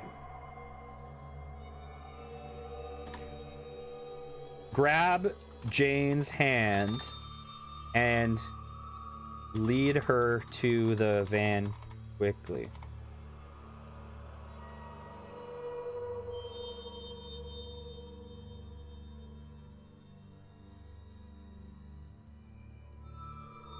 You run towards the van, Jane close behind.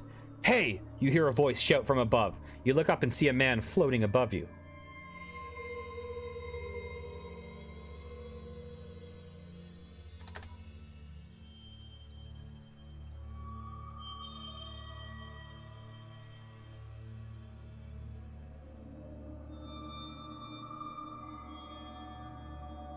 Dad, is that you? No, the man says.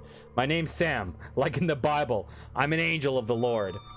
Jesus has sent one of his angels to save you from the aliens. Say. Okay. Important question. Do I want to go the I'm too young to die route and ignore the angel and hop in the van? Or do I go with the angel?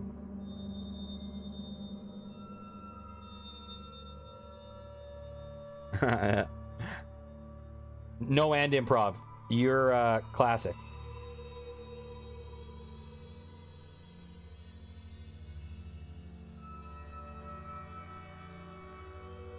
Oh god. Angel Sam Kinison would be... That would probably get me banned on here.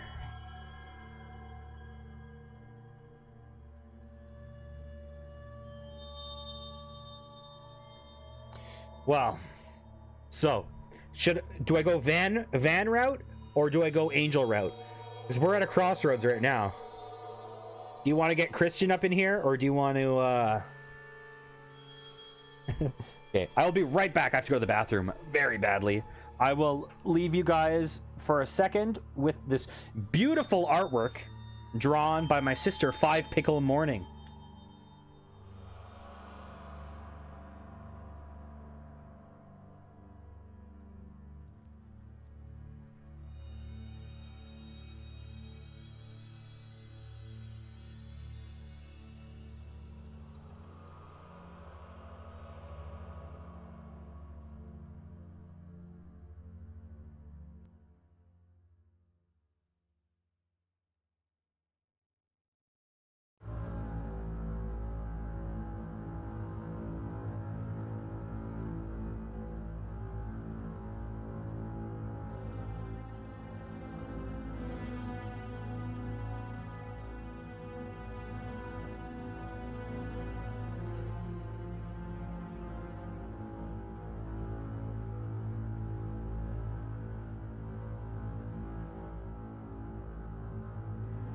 Okay, I'm back. What? Oh, I thought you were mad at me for going to the bathroom, not for promoting my favorite person's best, just the most amazing, awesome art that I love. Okay. Van or Angel? Or both? Should we cut this Gordian knot in half and take this Angel into the van with us?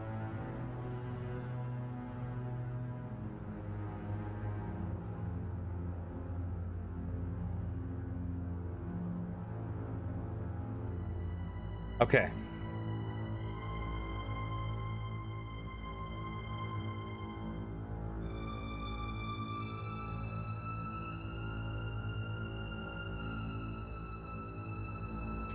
Okay, we need to know this, and then we'll kidnap the Angel in the van.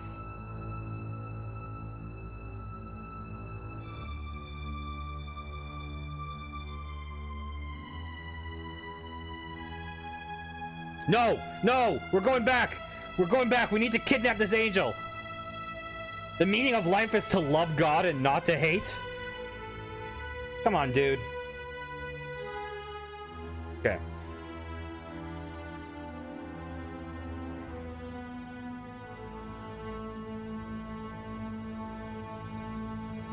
Kidnap the Angel and get in the back of the van with Jane. We need to keep all these balls in the air. We can't drop the Jane ball, the van ball, or the Angel ball. You pull the Angel down and clamber into the back of the van with Jane. The van drives off. What do we do now? Jane asks. I don't know, you admit. Okay. Who is driving this van anyways?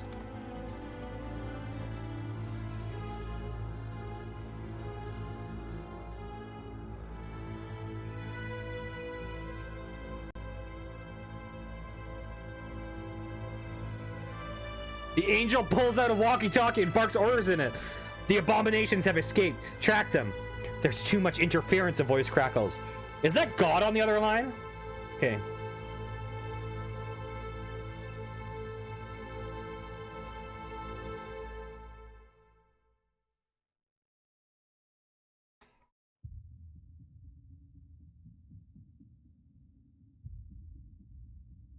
I mean, to be fair, I could literally just be like, story. The Angel Sam, you know, the one from the Bible, comes over to me. I fry his wings. And then boom, we're back there. We can literally have that chance in any of story. Okay. God, the Angel says, his messenger. Jesus is God? Maybe you've been saved by Jesus. Where are we going, Jane asks. This story, oh my God. This is taking a turn. Is this thing trying to convert? Okay. Wait for Sam's answer.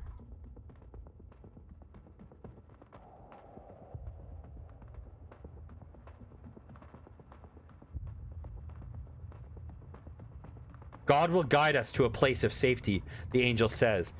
What happened back there, you ask? You both passed a crucial test, the angel says. Oh my god, this story, it's...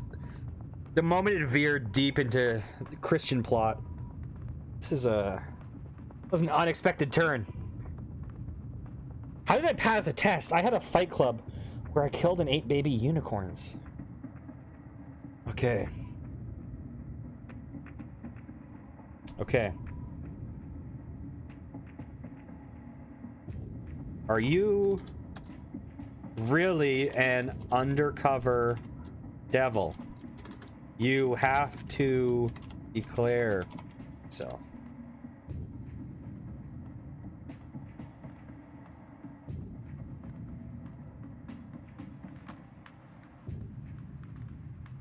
I'm not the devil, the angel says, but I am undercover.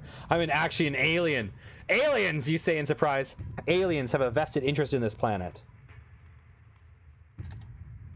Then who was on the walkie-talkie? Who was on the other side of the walkie-talkie?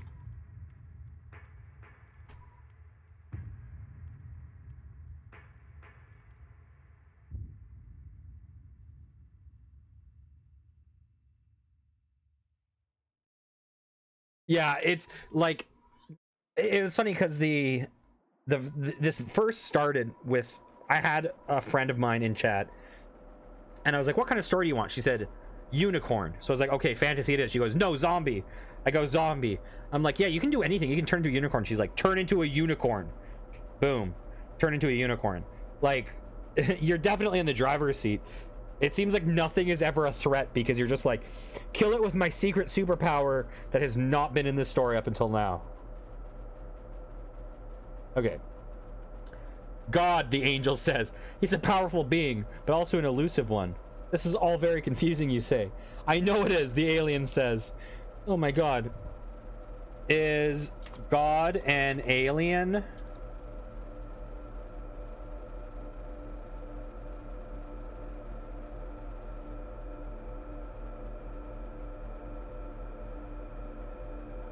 God is not an alien, the angel says. He is a being of a whole other realm, the angel says. The van drives for several hours through the night. Jane sleeps, but you can't sleep. Is God an illegal alien?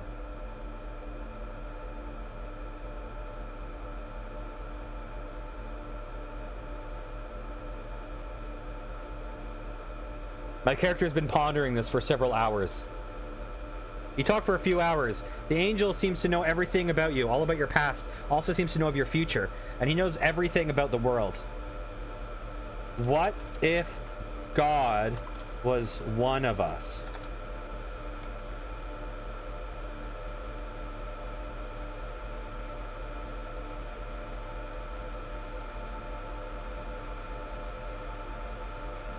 The angel laughs. God is a man, just like you or I, he says. Then who are you? I am one of God's messengers, the angel says. Yeah, it's funny that's like, we are... Oh, also this music on my end is so loud, but I think it's turned down for you. Okay. So, all this crazy shit happens, and then I fade into the darkness and I wake up in a cage. I exit the cage because it's not locked, although I am tied up, and find a cop in a warehouse. This male cop is named Jane Doe. And we go outside and find a bunch of cars with lights at us. They turn out to be angels. I attack them. I mean, turn out to be aliens. I attack them. And then an angel appears from the sky. And I kidnap him. And he's like, psych, I'm an alien. But I'm also an angel. Yeah, I've been wondering who is driving the van. But the angel steered me away from that. Look at who is driving the van. I like how I'm doing this now like 8 hours into the van ride.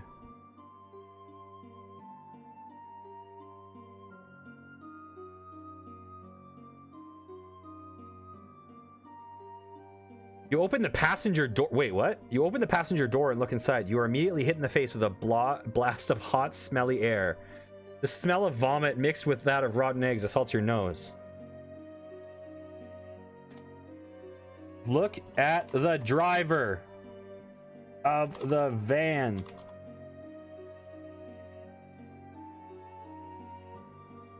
Is this like the Scooby-Doo mobile or something?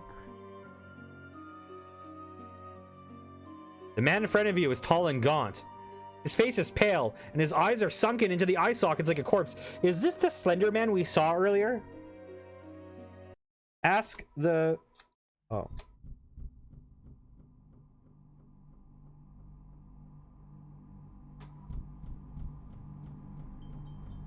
This the guy who gave me the ticket in the first place? I wonder if this AI does... Okay, no, it doesn't. It's not doing a callback. Yeah, the taco stand man. Wait, what happened to the guy? Do you guys remember that this whole story started because we had a friend named Gerald who helped us rob a taco stand? We totally forgot about Gerald like an hour ago. We have never met, the driver says in an emotionless voice. But you know who I am. Are you Death? You ask nervously. I am Grim. Oh my god. Oh my god. I thought was presented with two options. An angel wanting to pull me up to heaven and frickin' death? It was one option all along. Ask... Wait. What happened to Gerald?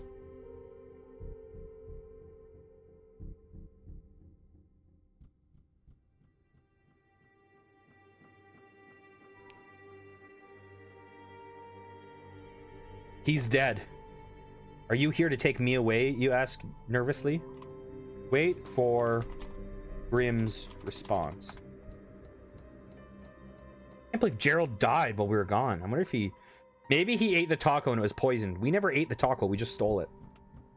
All we knew is it had mystery meat in it. Grim laughs a cold, dry laugh that sends chills down your spine. I've been called many things, he says, but never merciful. You may not be merciful, but you are beautiful.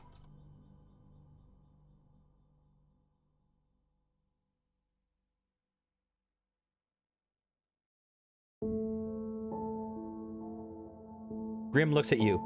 His eyes seem to pierce your soul. Are you flirting with me? He asks.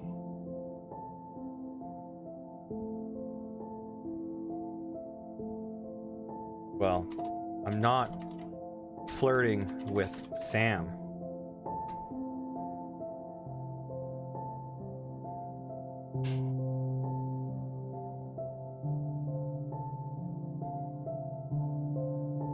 Who's Sam? Grim asks. The angel, you say. At least, I think he's an angel. He is, Grim says. I wonder if he knows.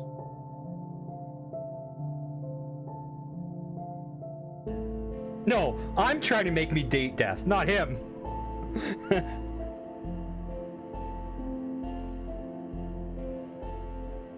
Let's see.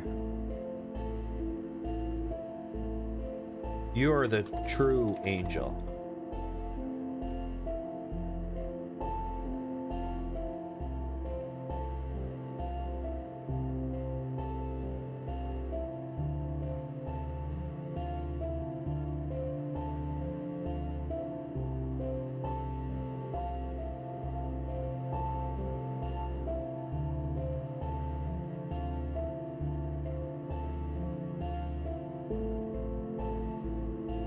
Try this again.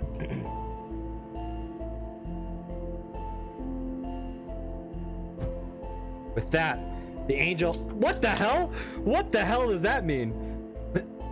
The angel... With that, the angel opens the door and you are hit by a blast of hot, wet air. You walk outside. Come on. Say to Grim, don't forget about me.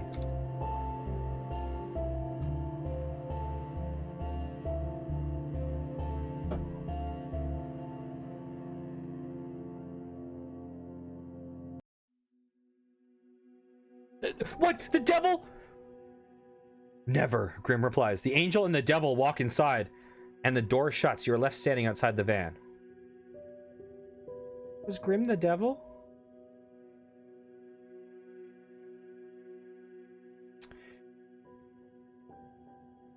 Okay.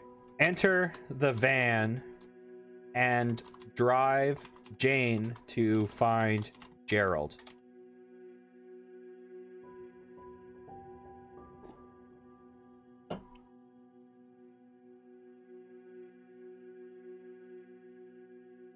Jane sits next to you in the front seat of the van. You drive through the night, trying to find a landmark you recognize. After half an hour of driving, you see a dilapidated sign by the road. Read the sign.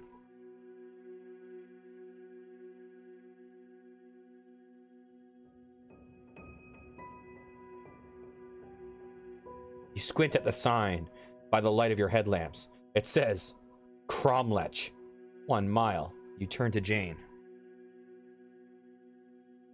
Cromlech. That's a Kelmork spelled backwards. It's a good old Troll 2 reference. Oh, but I spelled Cromlech wrong. Huh, Jane says. You continue driving. After a few minutes, you reach a fork in the road. One road is gravel and disappears into the trees. The other is paved and continues straight. You didn't get the reference I made, did you? It was a movie reference.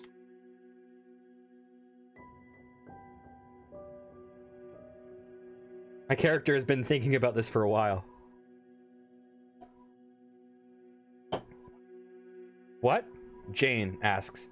It's a movie, you say, from the 80s. You've probably never heard of it. I mean, I've never heard of it, she says. Probably because it was from before your time. I need to look up this movie and see when it's from. I think it's probably 90s. Oops. It's 1990. Okay. Wait. How old are you, Jane?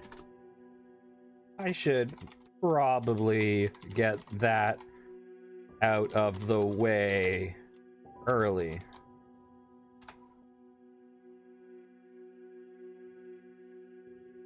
Oh, is it really? I have never heard of that in my life.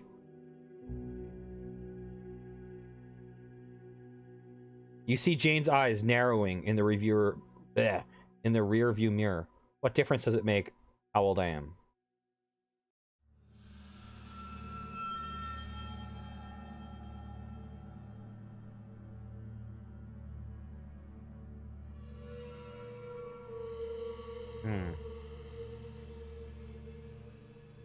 It determines if our romantic sub-story can exist.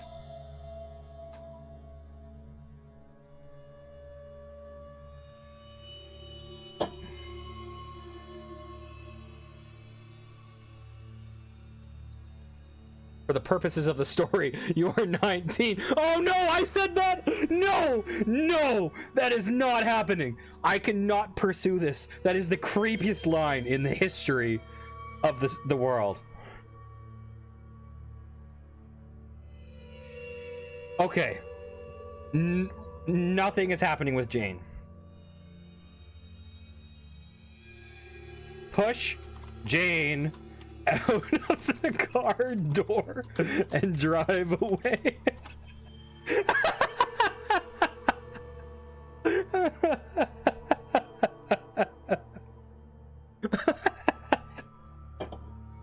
I'm bailing that. Oh my god.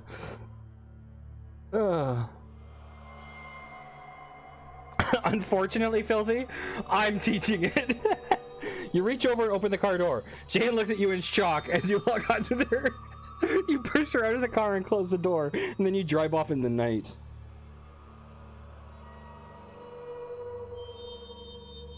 That was a close one.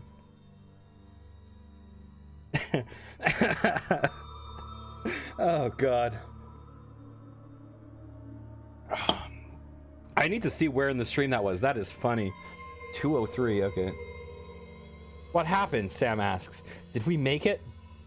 Yeah, you say. Wait, who's... Sam is still here? What the hell? Did I pass the test with Sam? Oh my god. That was a close one. What happened? Sam asks. Did we make it? Yeah, you say, and Jane is still alive. You drive up to the castle made of bone. Pass the test, Sam?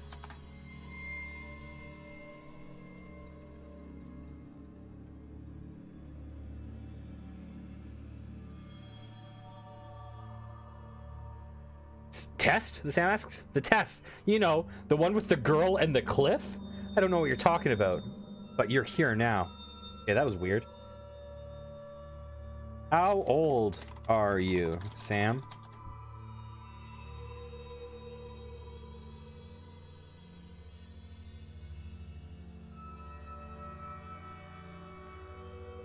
I'm 19, Sam responds.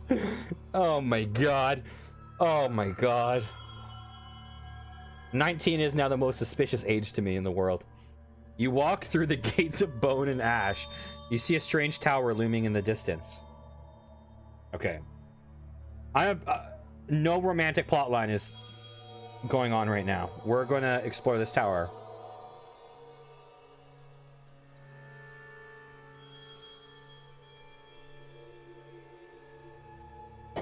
So there's a tower. Is the tower also a bone castle, or are they different things?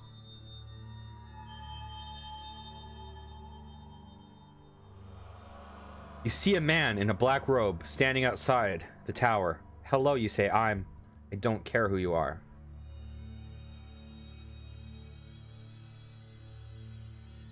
I was going to say, I'm over your bullshit.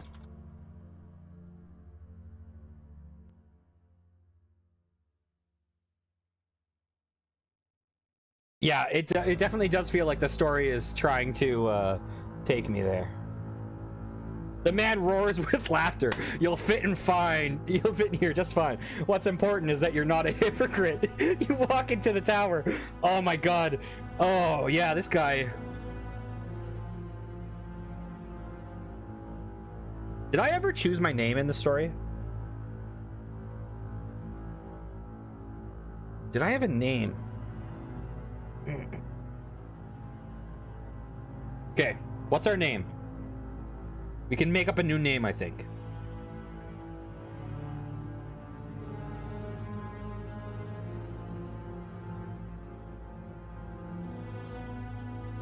Richard Bonecastle? Dick Bonecastle? Is that what you're going for?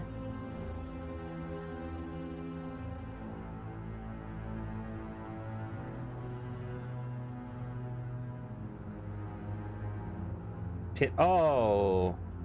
Yeah, I don't think that we actually, Oh, wait, is this for the AI to remember?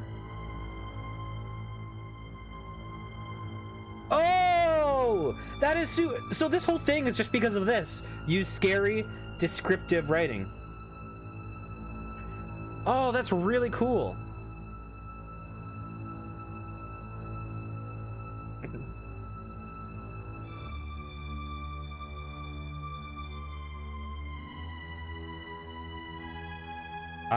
I don't know if I'm supposed to do my or your name.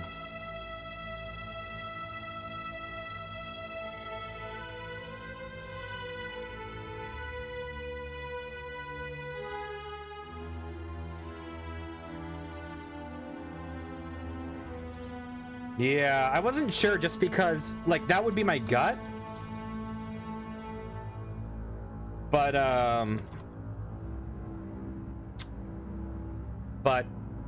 I was getting a note saying, like, for best results, type U instead of I. Okay.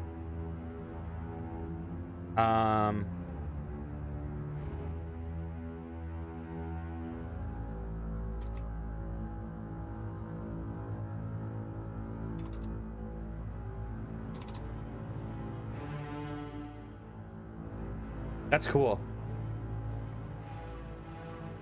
Oh, it doesn't allow me to use dick because it thinks I'm talking about, you know what. Okay, cool. But you can't call me dick. I know it's not gonna work either, but you can you can call me Richard. But you can call me sir.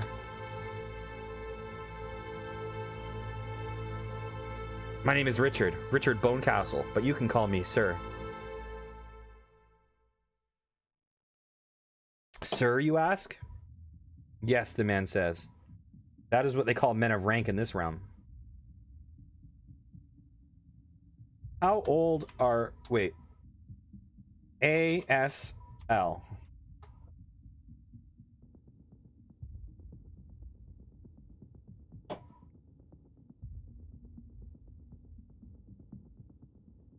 Pardon, the man asks? How old are you? In terms of numbers. The man looks at you for a long time, then grabs your shoulder firmly. Gasp and blush.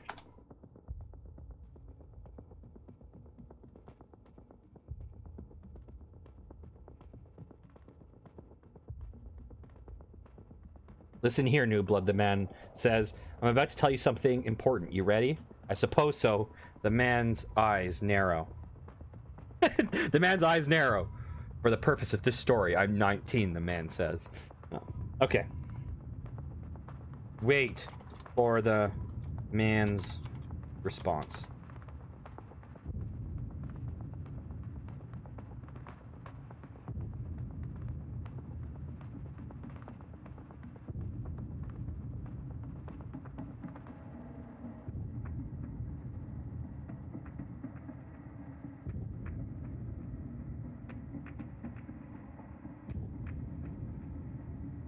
Oh, I didn't know that. Okay. That is good to know. Yeah, because it sometimes like pauses in the middle of something.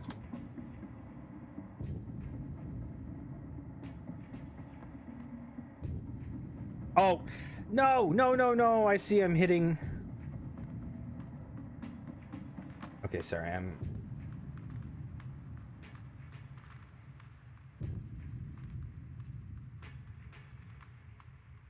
Let's see.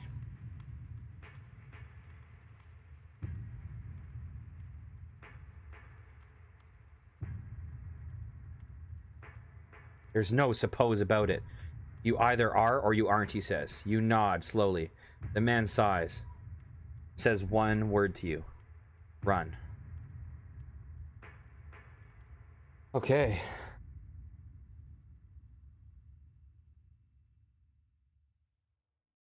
You run.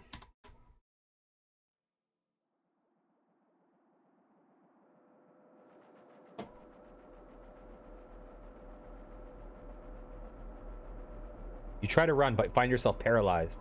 The man walks slowly towards you. You feel the hairs on the back of your neck stand up. The man stands face to face with you.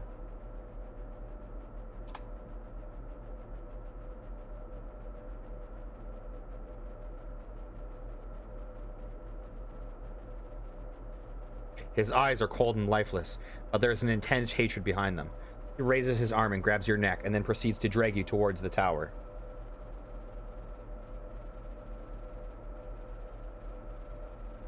Please, I'm too young to die.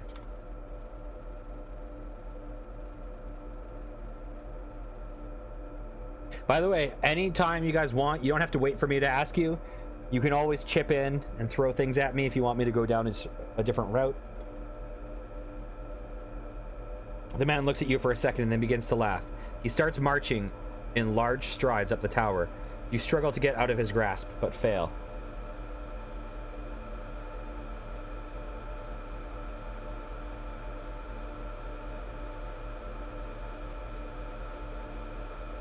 Where are you taking me? To your grave, the man says.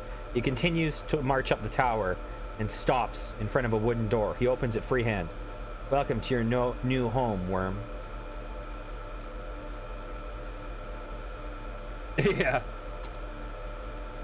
Speaking of which, I'm totally thinking of playing some of the Dark Souls games on here. Okay. How much is rent?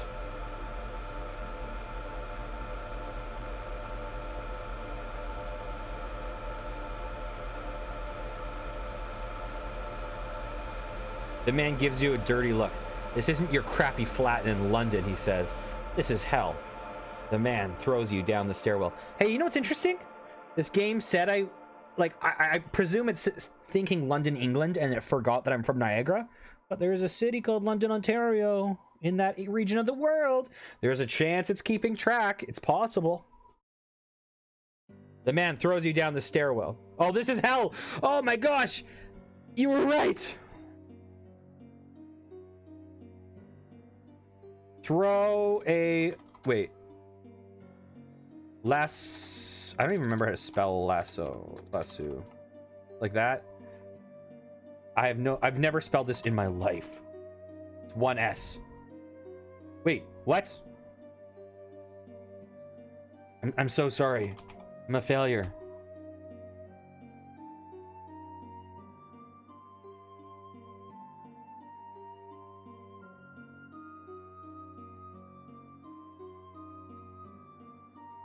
Okay, it's 2 S's and 1 O. Okay.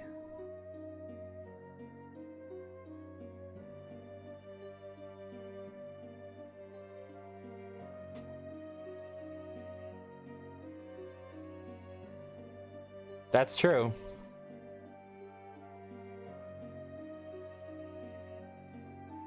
Wait, the man screams. You get out of his grip and pull him down with you. You fall for a very long time. Eventually, you land in a river of boiling mud. Use the man as a raft to get out of the boiling mud.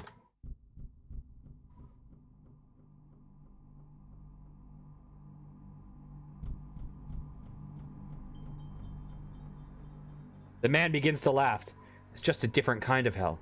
The man is dragged under the mud. You scream as you're dragged under the mud. Let's see where this goes.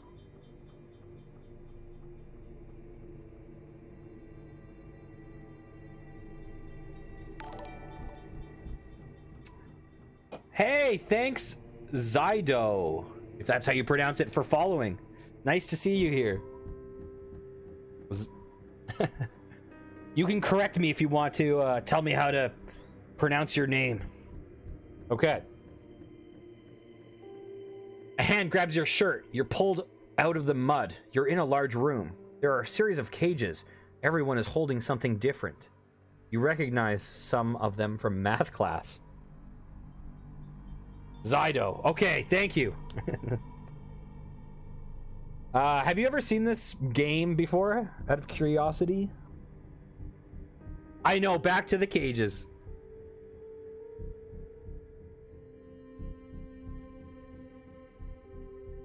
Okay. Oh, really? I have never seen this in my life until today, and it looks amazing. Okay. Yeah, thanks a ton for the follow. We're working towards that that affiliate status, so it's appreciated. And also, just to irritate my sister, 5 Pickle Morning, who is in chat. No, not actually to irritate her, because she is awesome. But she did my beautiful channel art, and she hates when I show it. So I just thought I'd share. Okay. I'm in a room full of cages, holding things I recognize from math class. Does anyone have any recommendations?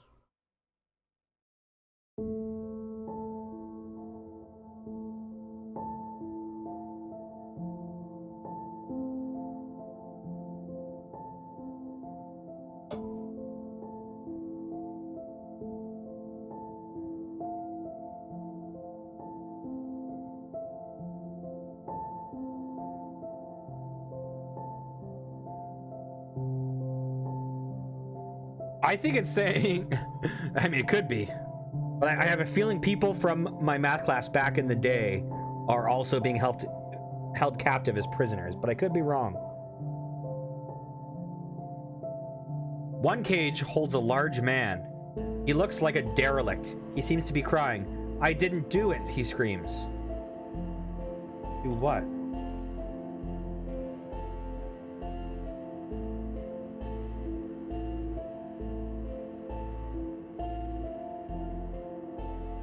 Kill her. I love this girl. She took everything from me. Dirty water floods the room. A school of fish swim around you. You look at them and gasp. Let's see. What is this? Where is this going? Why do I gasp? This music is actually from the Halloween mode. I'm rolling the dice and assuming that this is royalty free because it comes with it. But I guess I might find out down the road. But yeah, I've tried zombie and fantasy, and neither of them had music, but Halloween has this soundtrack playing. Okay. You look at them and then gasp. They begin to morph, turning into horrible creatures. Their eyes missing and replaced with tentacles. What's with all these tentacle eyes in this story? Their mouths filled with hundreds of teeth. Another tentacle grabs you. You're dragged into the water. Hold my breath.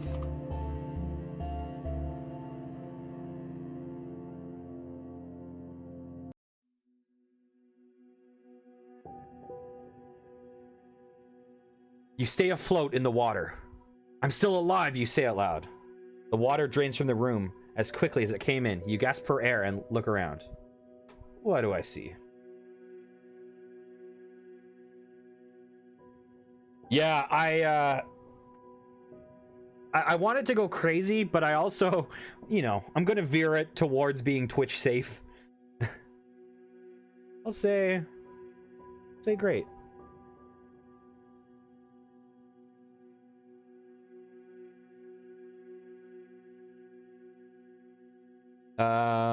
Yeah, I wonder, is that from probably in the settings, I'm guessing. Okay. The man who dragged you to hell stands in front of you. He grins with and a black tentacle comes out of his mouth and turns into something like cooked spaghetti. You can go back.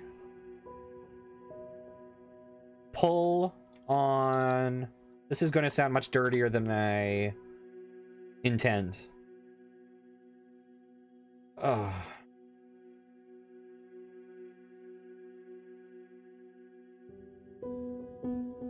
That is not an intended innuendo. You pull on the man's black tentacle. The man screams in pain as you pull out the tentacle. He tries to back away, but the tentacle holds him in place. You grab a bottle off the counter.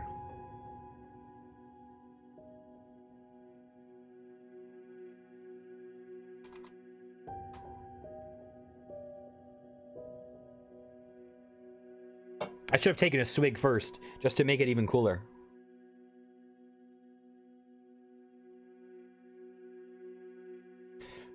A tentacle flies out of the man's head and morphs into a series of eyes which stare at you in fear. They blink and disappear.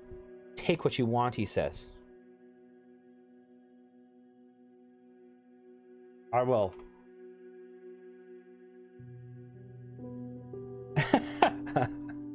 Okay. Kill the man and then say the hilarious one-liner. Boom.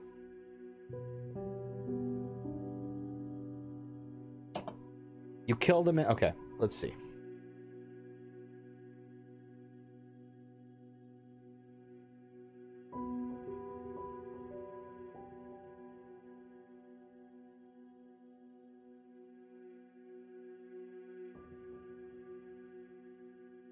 Okay.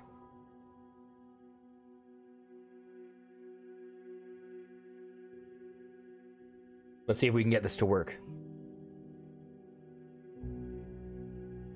Unless I have to do it in story mode.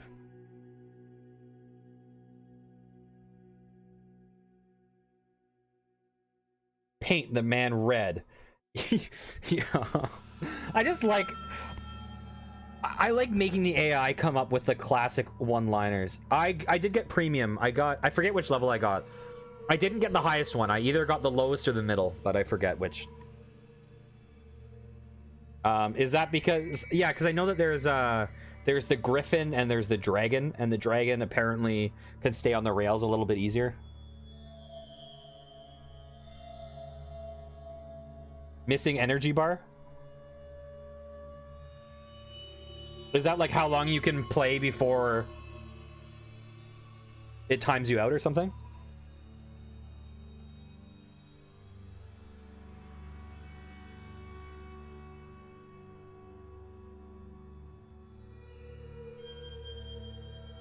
Yeah, I tried it a couple times free, and it lets you play for a couple of minutes.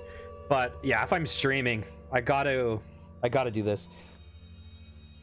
Also, honestly, it seems like it's such a content machine in a way and it's like so funny, and it's great at having viewer interaction. So if I'm going to use it, I may as well subscribe, you know? Yeah, there were 3 tiers. Basically, from what I saw, the lowest tier gives you unlimited. It's like $5 US a month, and it gives you unlimited access to this like AI to play with. And I think it also gives you a small amount of currency that you can use to like buy access to some of their worlds a month. The middle one, which costs like $10 USD a month, is the same, but it also lets you use Dragon a little bit, but not much, and gives you a bit more currency. And then the highest tier is like $30 US a month, and scales. Yeah, the highest tier lets you use either AI as much as you want and gives you a lot more scales a month. That's, $30 a month. Like, that's something I'd be willing to pay down the road if like people like this and enjoy watching it. But for now, tax season, all that stuff, I'm like, I'll play it cool and go with one of the cheaper ones for now and think about getting it down the road, Okay. Paint the man red. You turn and run and scream as tentacles grab you. The man pours acid on your chest. It burns through your flesh and muscles and onto your bones. That was the worst one-liner. Does it? Yeah. Yeah, I know nothing about the logistics of this. But yeah, it just seems so cool. I've been playing a lot of Valheim. I'm not sure if you guys are familiar with that. It's just came out recently and it's pretty big on Twitch. But this just seems great for like viewer interaction and stuff. Yeah, it is honestly just seems like it has so much potential to me.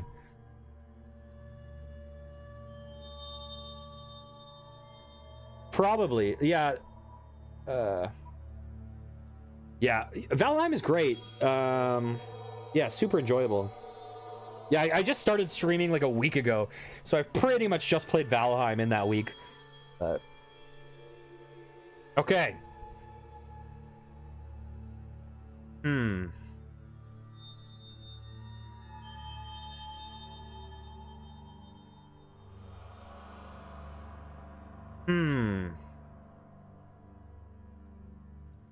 Hey, True, how's it going? Are you familiar with this AI dungeon?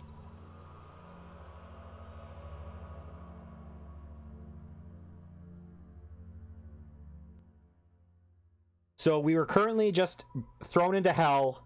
This man has laughed at us, and I've gotten in a fight with him, and he is holding me with his tentacles and pouring acid on my chest that's burning through my flesh and muscle.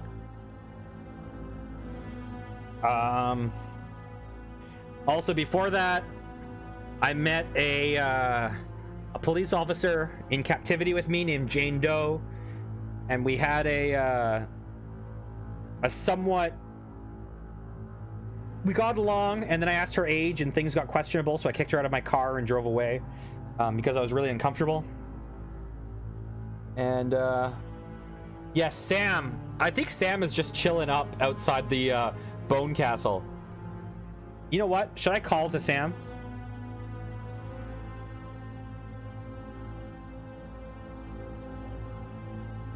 Yell to Sam. If God really does exist, then help me now. Let's see. Yeah, the game, Sam was an alien slash angel from the Bible who was on a walkie-talkie with God. The tentacles are pulled out of you. You feel the wind blow and hear silence. I'm going to die, you say it loud. In front of you appears a man in a cloak.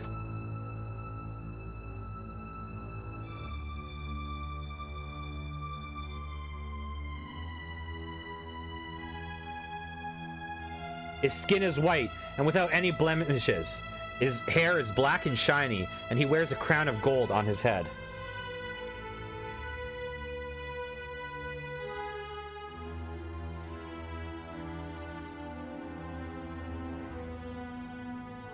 Yeah, I know. My character is screwed. A friend, the man says. A figure pulls out a curved sword. He slashes your throat and you die instantly? You have survived the horrors of hell and escaped the wrath of Satan himself. I'm not sure that this lines up right now.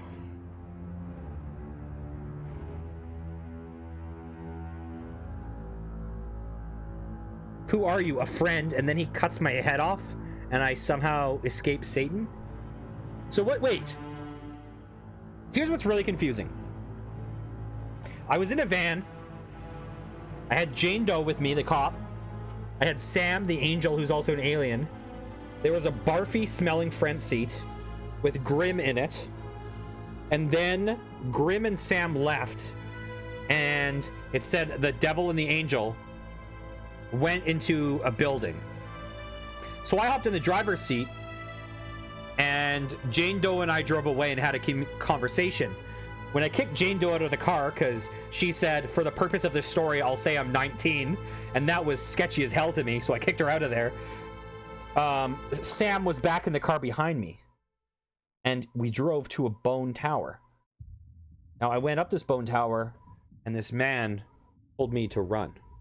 And as I tried to run, he grabbed me and dragged me up the tower and threw me down into the pits of hell. But I lassoed him and dragged him down with me. And in the process, we're here now, and I seem pretty dead for a guy that's been saved, apparently.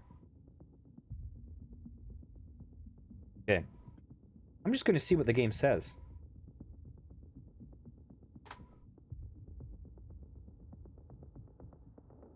It is so hard, like, to recap these stories and try to follow the line of what's happening, like, definitely has multiple arcs. Your life has come to an end. Good job, though. I'm dead?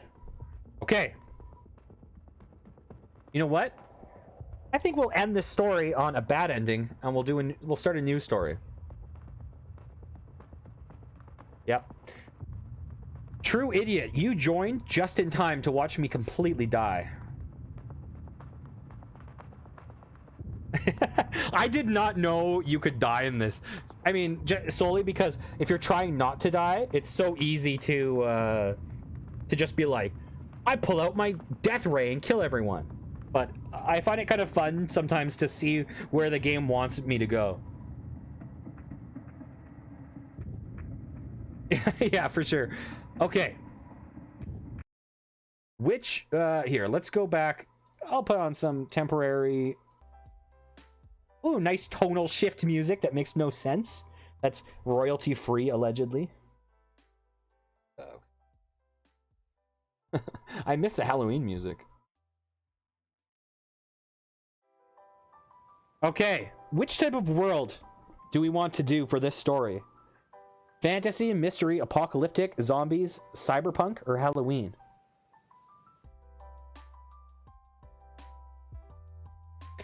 Yeah, I know. You can just be like, wake up, open my eyes, whatever, and it will continue on. But, you know, I probably did the Halloween story for like an hour and a half or more. I was like, maybe it would be nice to start somewhere new.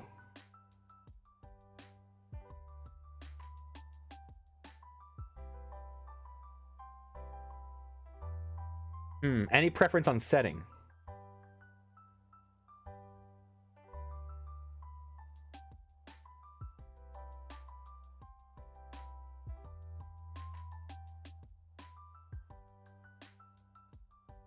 Okay, let's do fantasy. Any preference? I always tend towards rogue, but what do you guys want?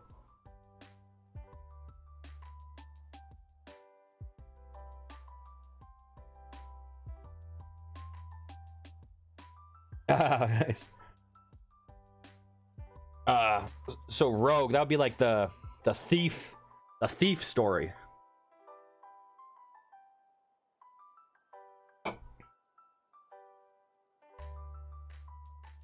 Wizard? I will do wizard. Okay. Enter my character's name. My name will be... Oh yeah, rogue. Rogue is often like in the like all those like fantasy stories, they're often like the anti-hero, like guy in the shadows with the hooded. Okay, I will be Harry Potter. I will literally be Harry Potter. I will try to roleplay as Harry Potter. You are Harry Potter, a wizard living in the kingdom of Larion. You have a staff and a spellbook. You finish your long journey and finally arrive at the ruin you've been looking for. You have come here searching for a mystical spellbook of a great power called the Book of Essence. You look around and see a cave. That must be where the book is. You are standing at the mouth of a cave. You go in, it gets darker and darker until you are navigating by nothing but sound and smell.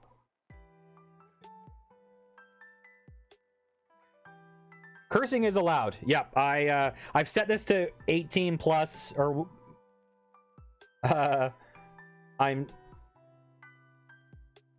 yeah. So here's what we're gonna do. I have let's see.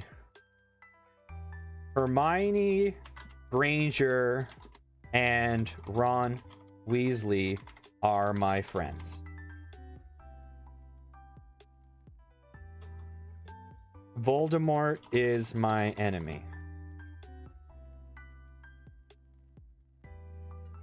Actually, let's also see. Okay, cool.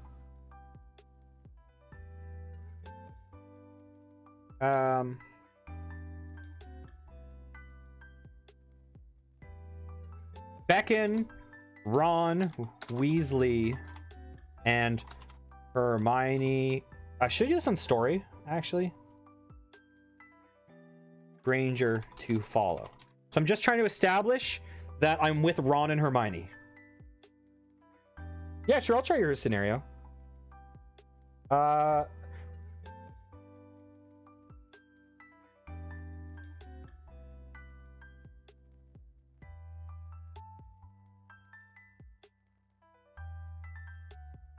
Oh, really? That's cool.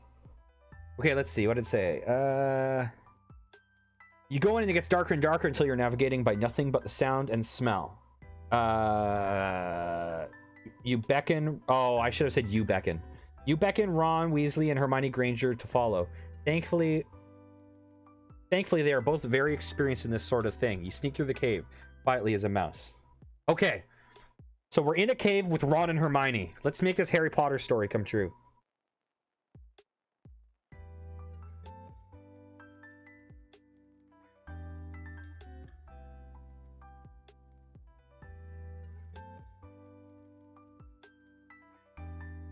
Yeah, it is funny how like it gets certain tropes. Like I mentioned this to a couple of you earlier, I think, but like I was attacked by a hooded crow creature, and then I just said pull the thorn out of its paw, and then it was like, oh, it turns into a beautiful girl, and she's your friend. You're like, oh, okay.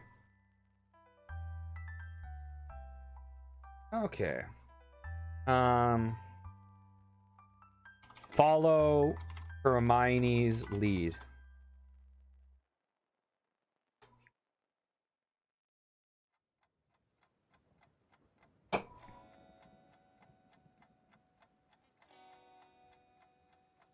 You follow her closely through the cave. She keeps looking around in every direction, but she doesn't slow down. The cave twists and turns. You lose all sense of your direction. Cast Lumos.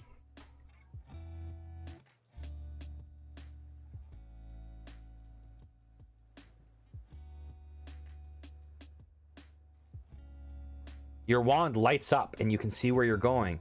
You, however, are not the only one who can see now. Before you stands a homunculus. Ooh. Yeah.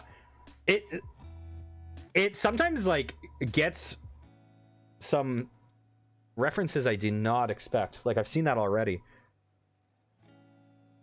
It also definitely has been fed some memes.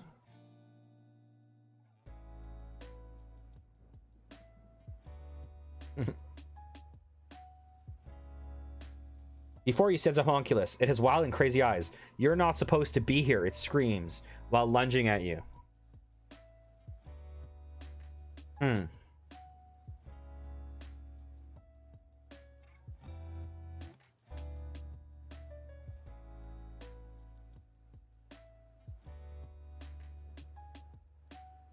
You hear the hissing of a creeper behind the misspelled homunculus.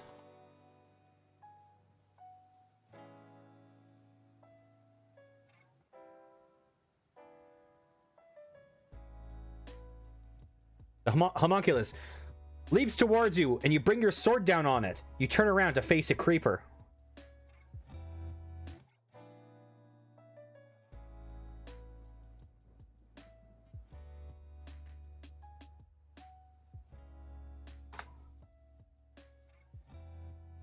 I have been jump scared by Minecraft probably more than any other game, and that is a sad truth. The creeper slowly moves towards you, backing you into a corner. You attempt to cast a spell, but the creeper catches your arm and bites it before you can produce a single spark. Wow. The creeper just bit me? Okay. Hermione, help. Yeah. The boy who didn't live.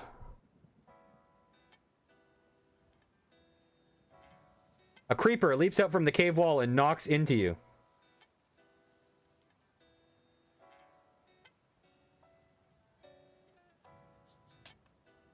Hermione. Okay.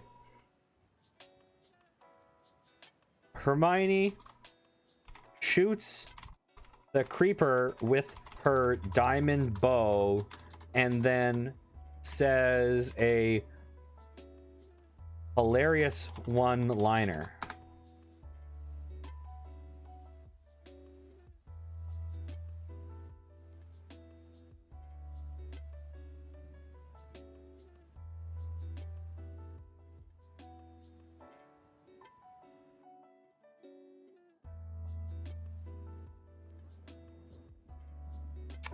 That was too close. You and your friends decide to head back to camp.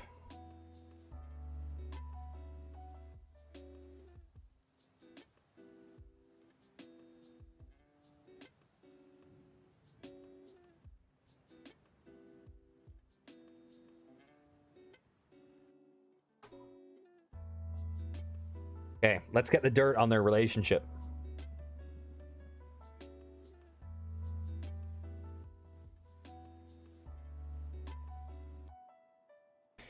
Me and Hermione are so done, says Ron. I saw her kissing a troll earlier. I'm not talking to you either, says Hermione. You've been a massive jerk lately. They broke up. Should we help them patch it up? Should I be Mr. Steal Your Girl? Should I be Mr. Steal Your Guy? We have options. Yeah. We have options.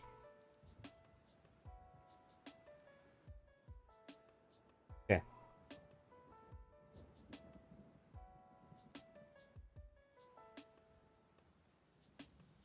Make eye contact. Oh, here. Make eye contact with Hermione when Ron falls asleep. Say, It was really brave how you saved me back there.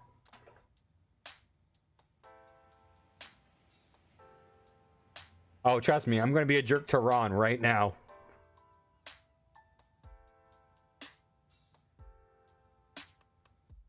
I'm sorry, you say. Wait. You make eye contact with her, but she turns away. I'm sorry, you say. But I had to say something. Her eyes well up with tears as she walks away from you.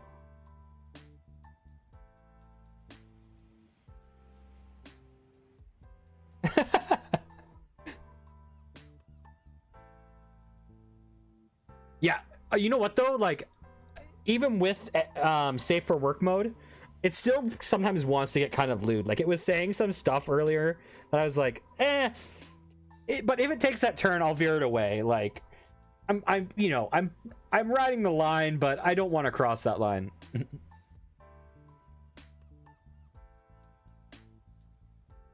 Okay.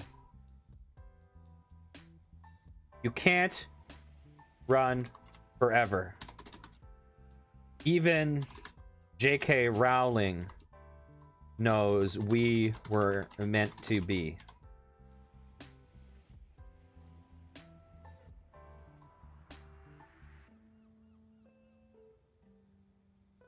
She looks you straight in the eyes and says, I can run as long as I want. I'm magic, and I don't know why you're acting this way. We're just friends.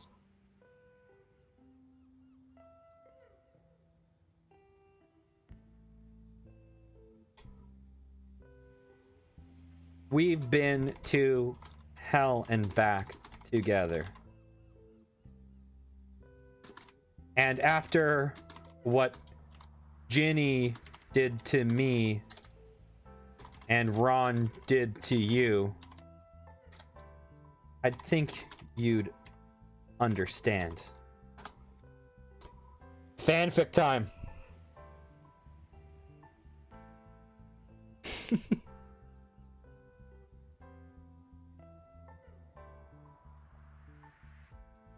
Oh, by the way, okay, for the record, True Idiot, in chat, you can say whatever you want. I mean, within reason. You can swear in chat. I have it as adult mode in chat. What I mean is, in the game, in AI mode, I haven't adjusted the settings. Okay. I don't really want to talk about that right now, she says. Let's just go to bed. You nod and say okay. Okay. I guess I'm not stealing anyone's,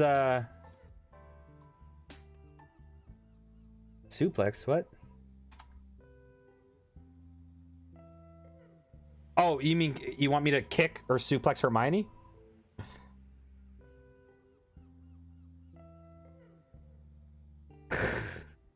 You lay down on your sleeping bag and close your eyes. A single tear falls from Hermione's eye as she watches you drift off to sleep. Oh my gosh. This is so odd.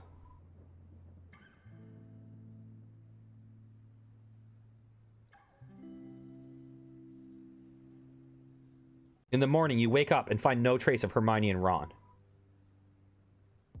Follow their footsteps. This is so like them.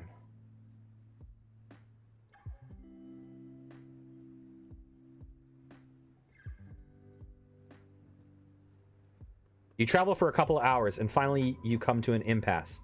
There are two paths for you. You aren't sure which is the correct one. Cast a spell that shows me where Ron and Hermione went. I'm gonna try to make it happen.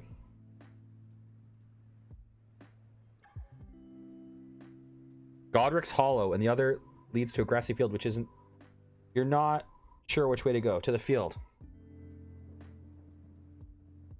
Look for Hermione in the field. Yeah.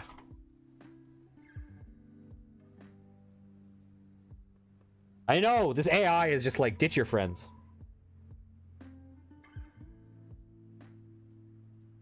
You walk out into the field and soon find yourself knee-high in grass. After a few minutes of walking, you decide to sit down. Okay, game.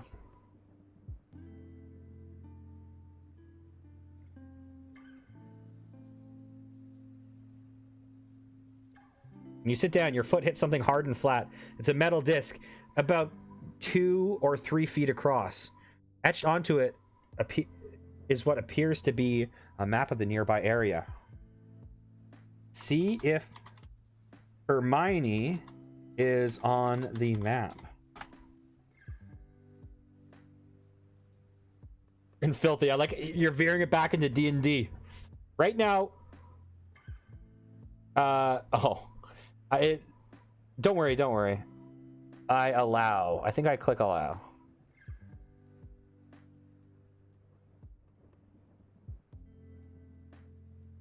Allow. It's fine.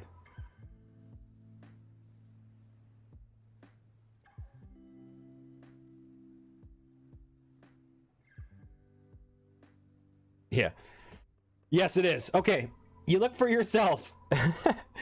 Listen. The moment we do a Harry Potter story, you know it has to turn into bad fanfic. There's no other way. Okay. You look for yourself and see that you're a long way off from where you should be. You're in the middle of an open field. With no idea where you are or where you need to go. Cast a teleport spell to Hermione and Ron. We're getting back. Is it still sensitive? So, okay.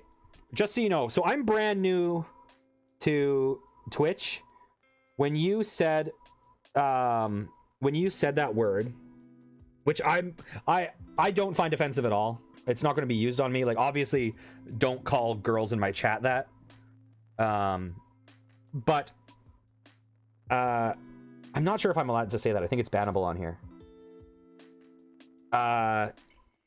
But anyways, for the record, I don't care what you say as long as you're not, like, actually insulting people here.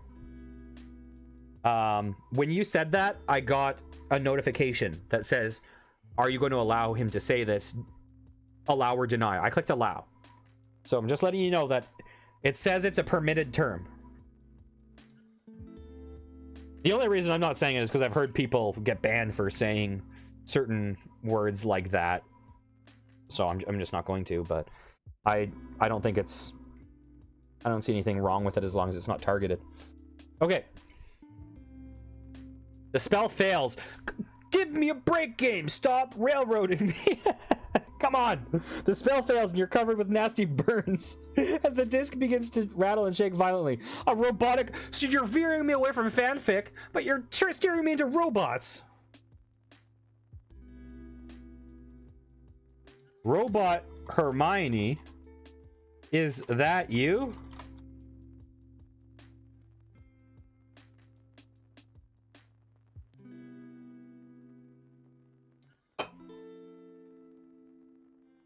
Yes, for betraying the order and helping the wizards, you must be eliminated. You stand up to run, but it's too late. Oh my god, this game, are you serious? Here's what we'll do. Invulnerable. Wait. I am invulnerable to Robot Hermione. Let's see what happens, just out of curiosity. I just want to know.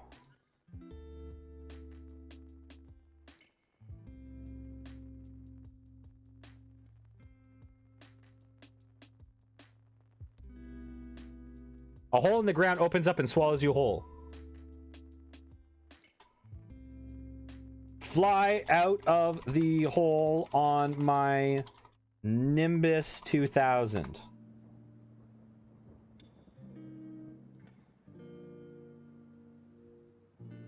Yeah, this game, it's just like, I remember. A disc throws you into the air. You manage to land on your broom. You fly away as fast as you can, never looking back. Fly to Hermione. I'm not letting go, game. I'm not letting go of this thread. The question is, who would be more stubborn, me or an AI? You fly to the place where the map indicated that Hermione was. You see her standing there for you. You pull up to her and say... What do I say?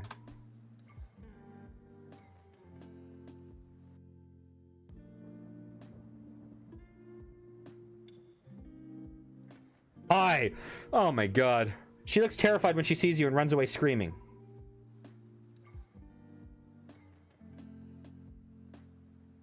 Say, you're not the real Hermione, and suplex her.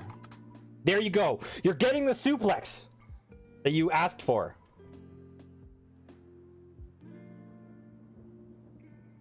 You grab the girl and flip her over your shoulder and send her crashing into the ground. The girl groans and moans in pain as she lays on the ground. She groans. Oh, I feel bad. Wait, are you the real Hermione?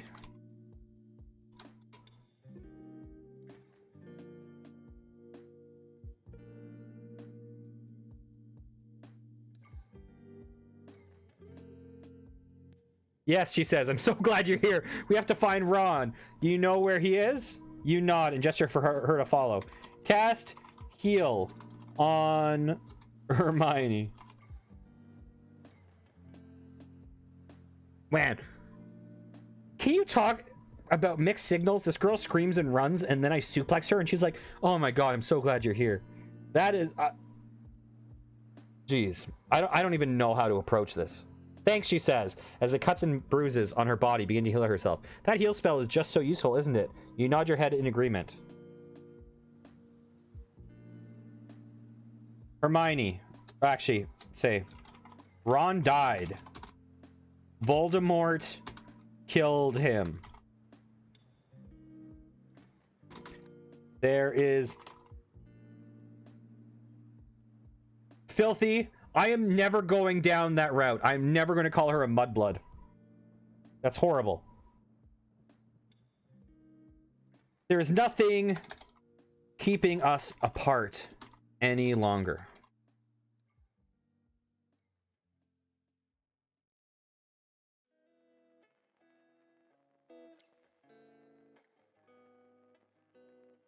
Her eyes widen in Horner. Wow, that was like borderline Freud right there. Okay, her eyes widen in horror as you grab her by the hand. Let's go. The wind blows through your hair as you and Hermione soar above the clouds. Sing. What's that Disney song with Aladdin and Jasmine? A Whole New World.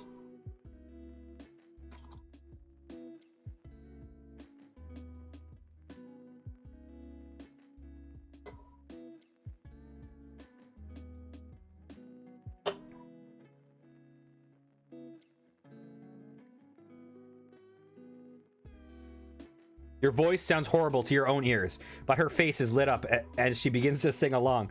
You continue to sing and hold her hand and fly through the sky. You know the amazing thing about this story? Is that this story is probably legitimately better than far too many real Harry Potter fanfictions out there.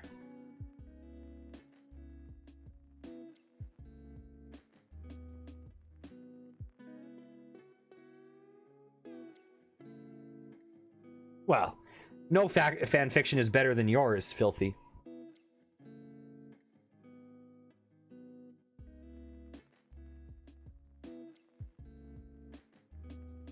Yeah. Yo, Herm girl. I saw robot you earlier. This is a terrible sentence. I just want to know if... Yo, Herm girl, I saw robot you earlier. Why didn't you say something sooner? I thought it was a ghost at first, so I ran away. Turns out it was just my reflection.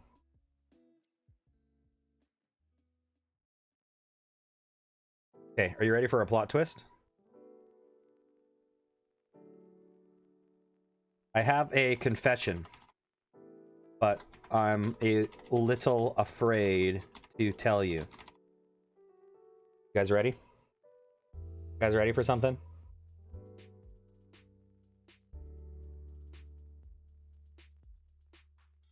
What is it? She asks with concern. Oh, dang it! I was going to admit that I'm not actually Harry Potter, I'm Voldemort. But no, I now have a crush on Robot Her.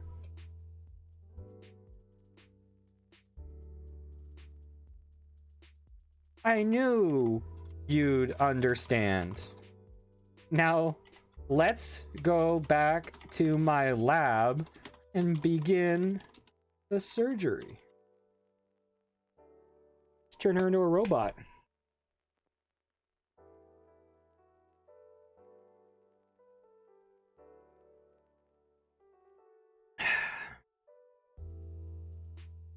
You fly through the sky and quickly find yourself face to face with a large castle. It's beautiful, she says in awe. I can't wait to see what's inside.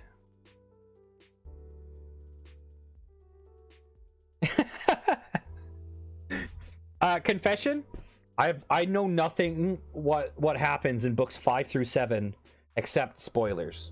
Like, except the big spoilers everyone knows, but I've never read or watched 5 through 7. So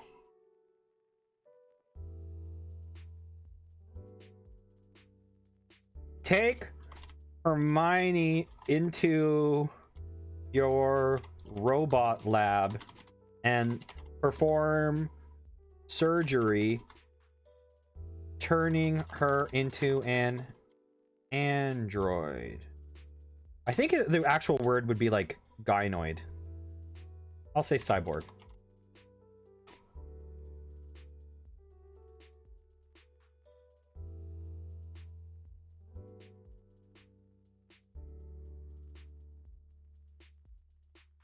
I'm gonna say great. You perform a surgery. After a few hours, you've made fantastic progress. Wow, I can see through walls. He says happily. You smile and decide to take her flying again. Here. Say, can you see through clothes too? In a sassy fashion. Owl, this story has a villain. I am that villain. The next few hours are taken up by Hermione explaining how embarrassed she is by your dirty mind. And you are trying to explain that that's not what you meant. Oh my god. Oh, this is ridiculous. Okay.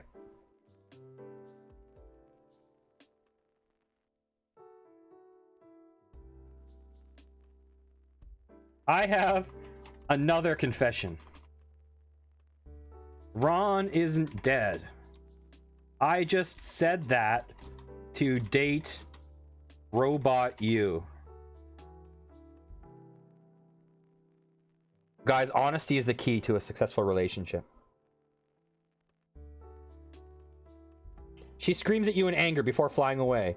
You have learned not to tell her anything important again. Guys, secrets are the key to a healthy relationship.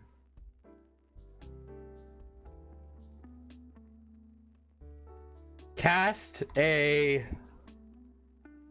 I'm sorry, this story, like something about our actions in this, like, it's funny, but it's also vaguely uncomfortable.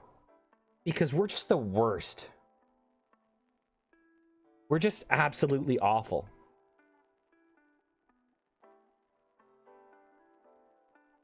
Never tell Hermione anything important ever again.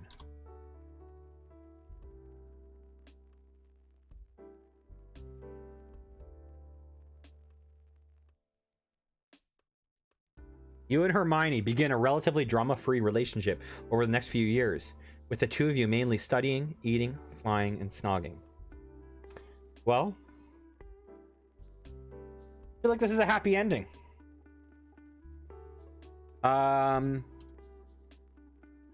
Fight Voldemort. We need some conflict other than relationship drama. Yeah, I will die in the end. I'm sorry, I've been pounding so much water. I need to do another bathroom break. So I will leave you with this beautiful art by my sister, Five Pickle Morning. I will be right back.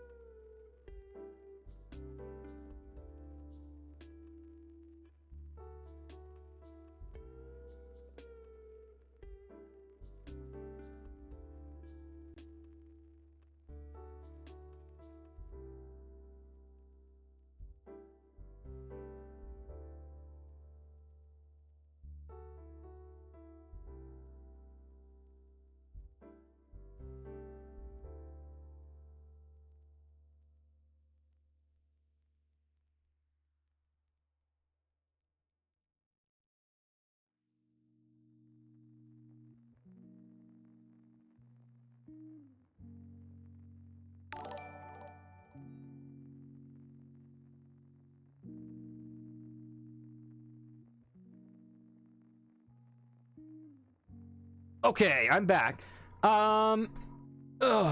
So. Okay. Hey, True Idiot, did you say there's a way for me to play your scenario?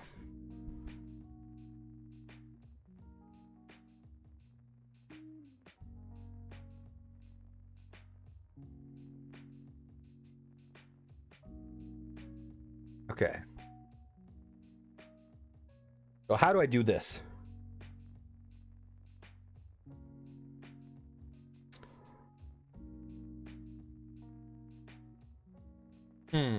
Sorry, 1 second. I'll take this off.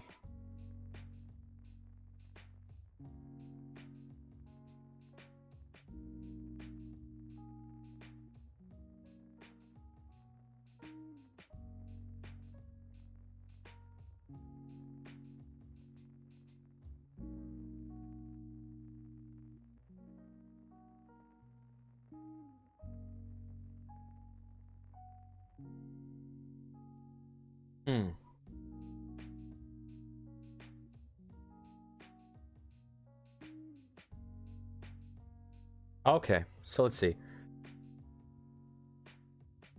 You are Mario, a plumber in the Mushroom Kingdom. Princess Peach has invited you to eat cake.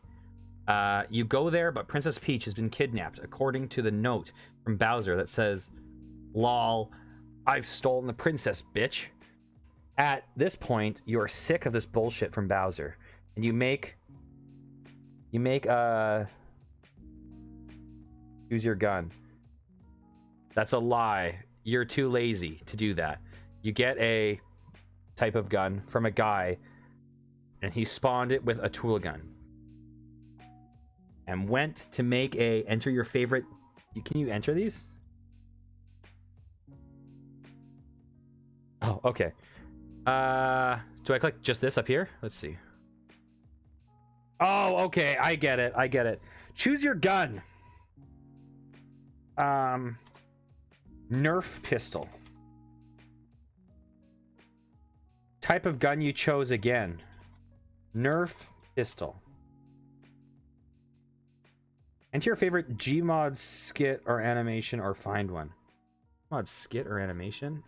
I guess I'll say nope.avi because that's the only one I can think of off the top of my head. Enter an insult in Mario language accent. Your voice sounds like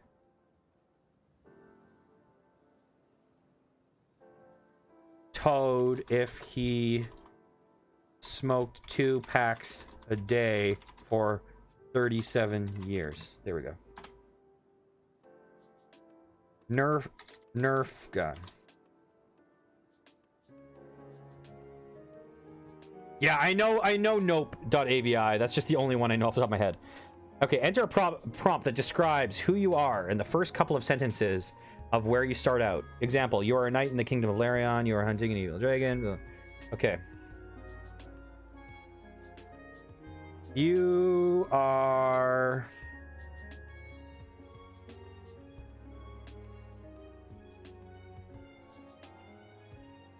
gliding down a pipe towards Bowser's castle to save Princess Peach.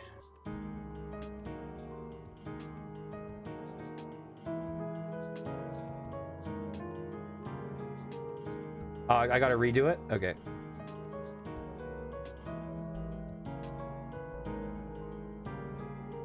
Okay, let's try this again. Okay. Boom. Nerf gun. Nerf gun. Nope.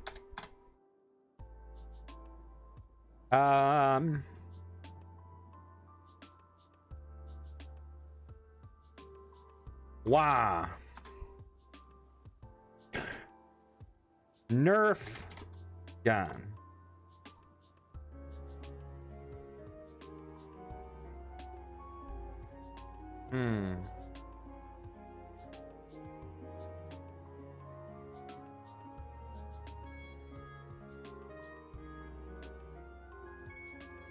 Do I need to enter the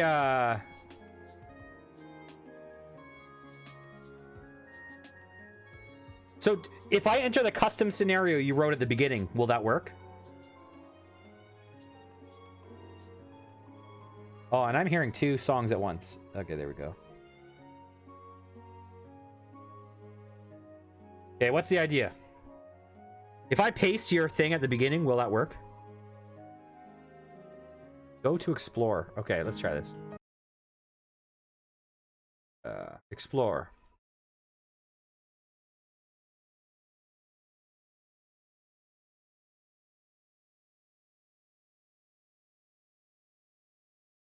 Jesus! Oh my god! That first one! Oh no! Oh my gosh. Oh, maybe I should show these off stream.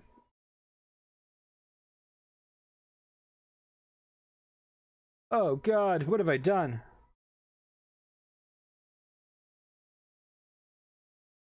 Okay, question to anyone who's explored this. Do I have to worry about, like, racial slurs or anything on here? Like, is that much of a concern? Because I'm not sure I want to, like, browse things on screen if that's a thing I have to worry about. Yeah, I do? Okay. That is good to know. Okay. I presume, though, true idiot, I don't have to worry about that in your scenario. I'm guessing.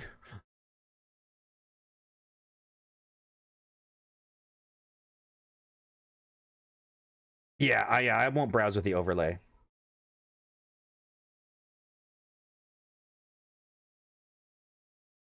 But true idiot. I don't have to worry about anything that's going to get me banned in your scenario. Right?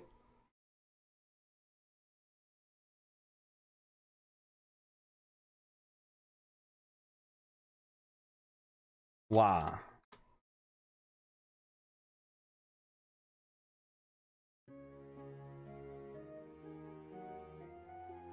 Okay.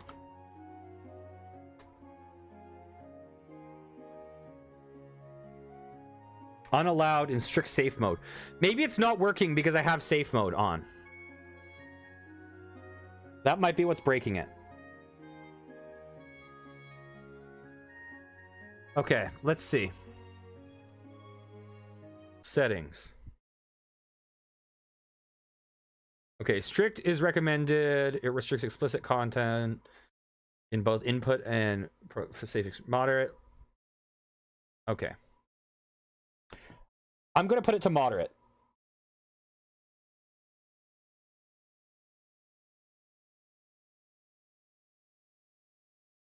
Oh, cool. Oh, I can choose the AI core by default. So mine is currently default is set to dragon, but okay. So I'm just looking through these settings.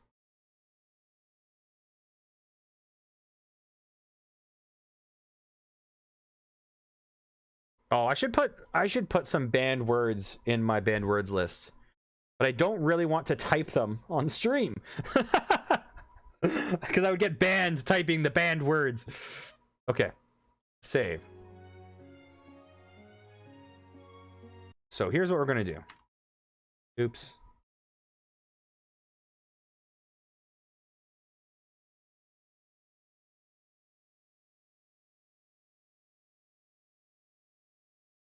One second.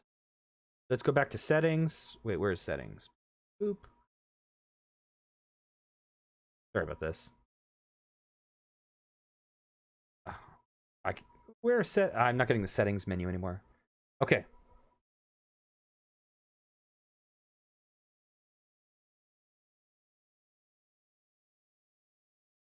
Nerf gun.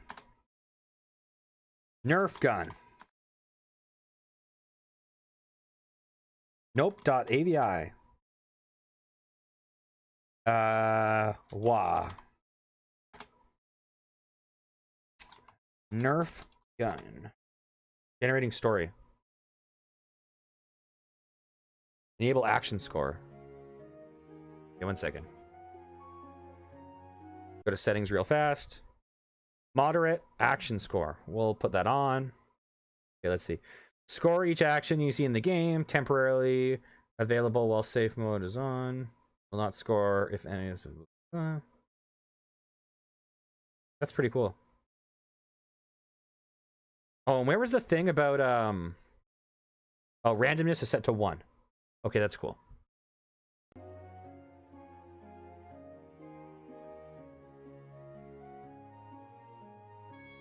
Okay, you are Mario, a plumber in the Mushroom Kingdom. Princess Peach has invited you to eat cake. You go there, but Princess Peach has been kidnapped, according to the note from Bowser that says, LOL, I stole the princess, bitch. At this point, you're sick of this bullshit from Bowser, so you make a Nerf gun. That's a lie. You're too lazy to do that. You get a Nerf gun from a guy, and he spawned it with a tool gun and went to make Nope.avi. So now you're off to save the princess from Bowser. Time to end this shitty loop once and for all. You see a Goomba and you say, wah! And now you must kill them with your Nerf gun. Shoot the... Nerf dart into the Goomba's throat so it chokes.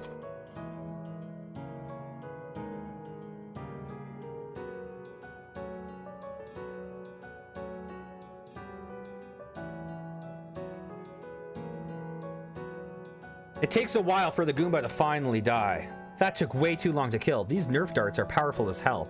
You think, as you notice another one. You gain no points.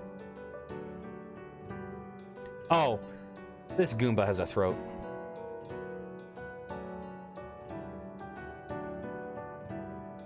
Okay.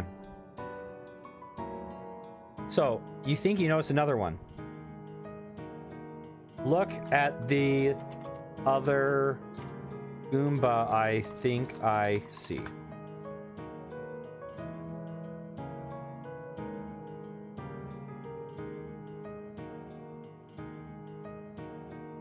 The first thing you see is a tall figure, and its back turned while walking somewhat erratically. Is this going to be Slender Man again? Halt! Who goes there? It's a me, Mario.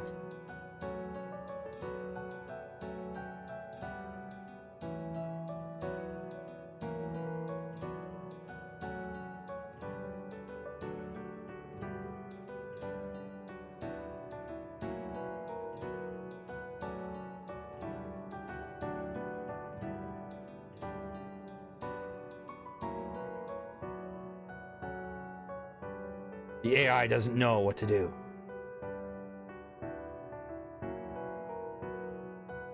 It turns around and you get a good look at him. He is about 3 feet tall. He has no face and is a dark blue color. Where is Peach? Where is Princess Peach, I'll say. So he doesn't hand me a fruit.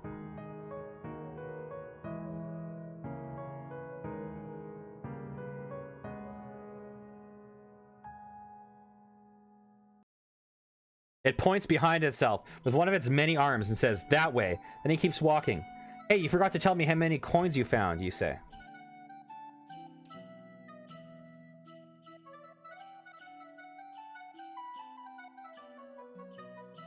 Oh, I'll kill Bowser. You just wait. And turns around and begins walking away. 50 coins, it says in a somewhat distorted voice.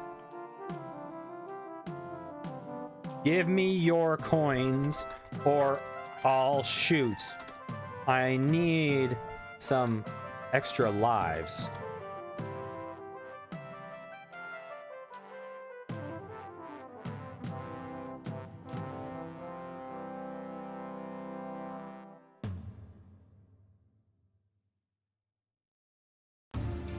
Ha ha ha ha ha! It says in a deep voice. You have to catch me first, before you take any of my coins. You try to shoot him with the Nerf gun.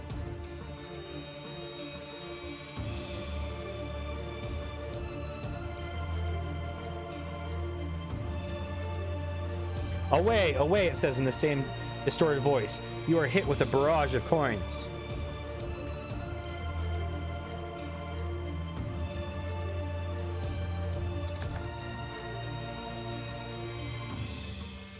You say, Hermione Granger, help me rob this poser.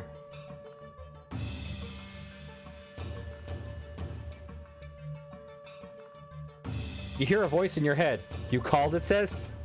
Yeah, I need you to help me kill this blue guy, you say. What do you want me to do? Cast some of that sweet Harry Potter magic I've heard so much about.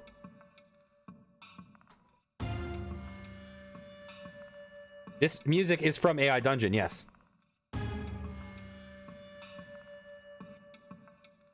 Oh, I don't work that way. I'm a sorceress. You need to get my good graces first if you want to help me. You hear in your head. I killed Ron. Later, dweeb.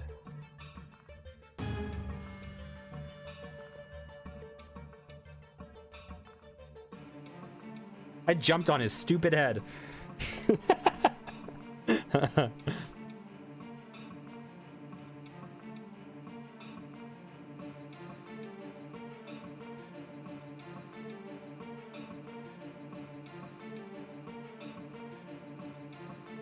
The AI doesn't know what to say.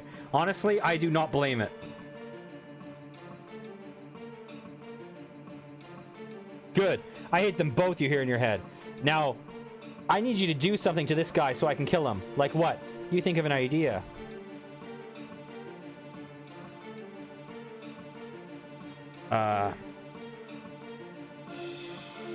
Cast a spell to open his mouth.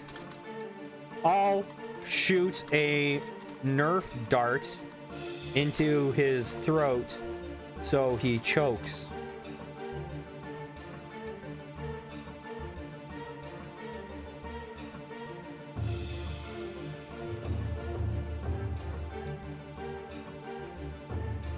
Sure, why not, you hear in your head. You see the figure wave his arms around as the Goomba's mouth opens right open.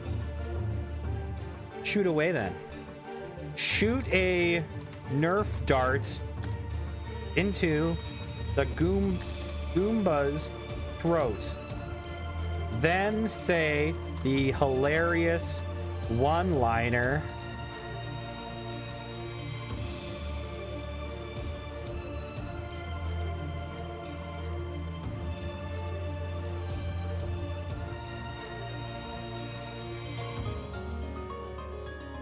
Hey, how do you like my my dart, you say, as it falls over and dies.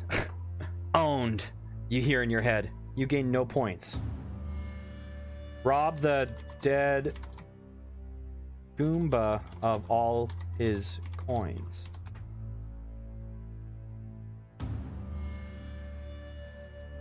You robbed the dead Goomba of all his coins.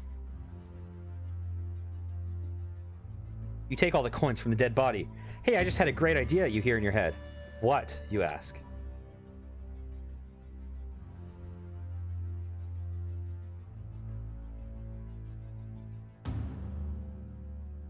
Nothing, just forget it. What is it? Well, it's not important. Tell me. Oh my god, this girl.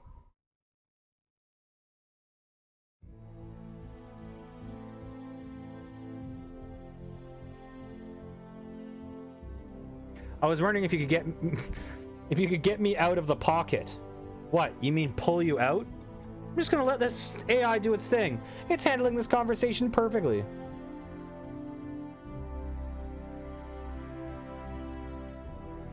No, I mean, literally pull me out. All you need to do is grab my hand and pull.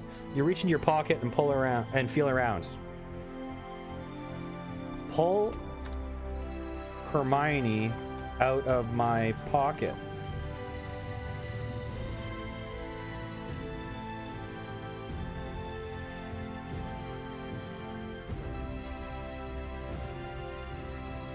You pull your hand out of your pocket. Something is in your hand.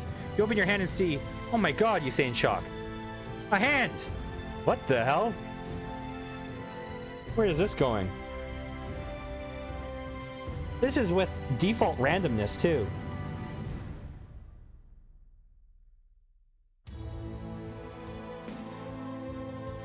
You hear a hand you hear in your head. Then you look at the hand. It looks like that of a small girl's. Oh, Jesus Christ. Oh my god, you say once again. More horrified than ever before in your life. Oh my god. Oh my god, this story is already making me very uncomfortable.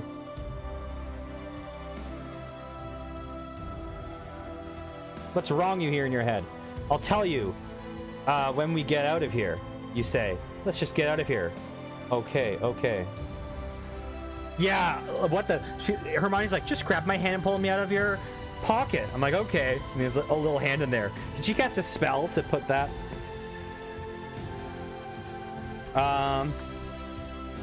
Leave the little girl's hand on the dead Goomba.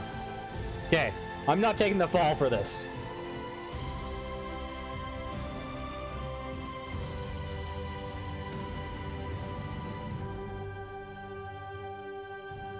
You walk out of the empty room, leaving the hand on the body. Hey, what's that? You hear in your head. Nothing, you say. Oh. You were mean to the corpse? You lose 1 empathy point? Hold on.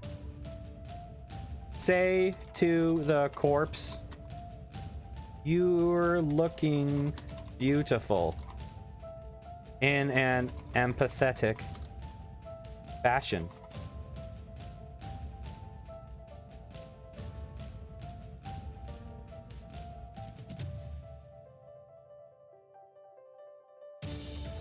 You're looking beautiful, you hear in your head. Oh, that's weird. Thank you, the corpse whispers. Oh, Jesus. Oh, Jesus, I don't like this. You walk away, a little freaked out. I'm hungry, you hear in your head. Gosh, there's a joke I want to make, but...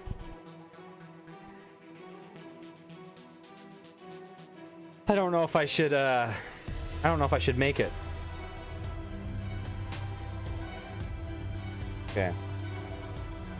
You're hungry. I know of a,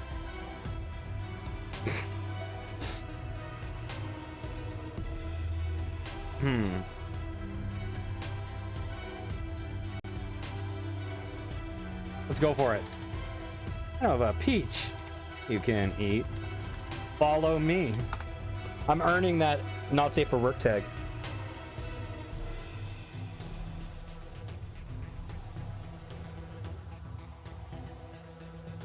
You hear in your head.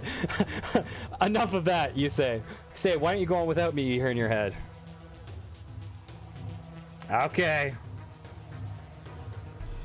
Go to Bowser's castle without Hermione. I'm done with Hermione. She can live her robot life with Harry Potter all she wants.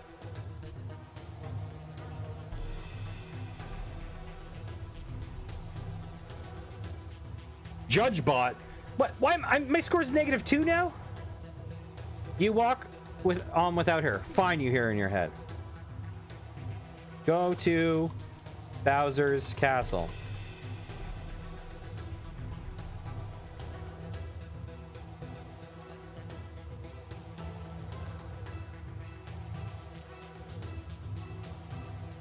As you approach the castle, the drawbridge goes down and Bowser hops out of his seat in the carriage.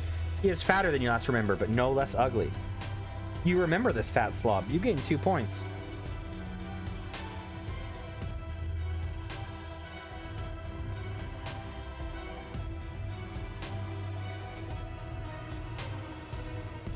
Bowser, you look really hungry. Eat this. And shoot a Nerf dart into his throat so he chokes.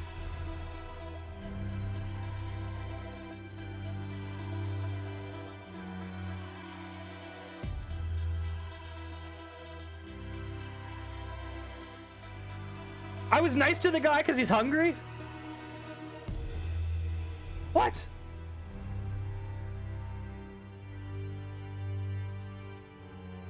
Okay, you shoot a Nerf dart into his throat. He chokes and tries to grab you, but you have already jumped off the drawbridge and into the moat.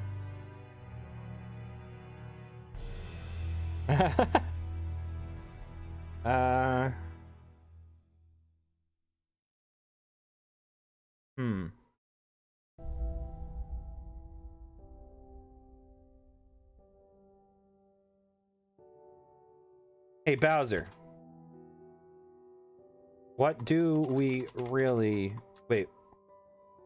What really keeps us apart?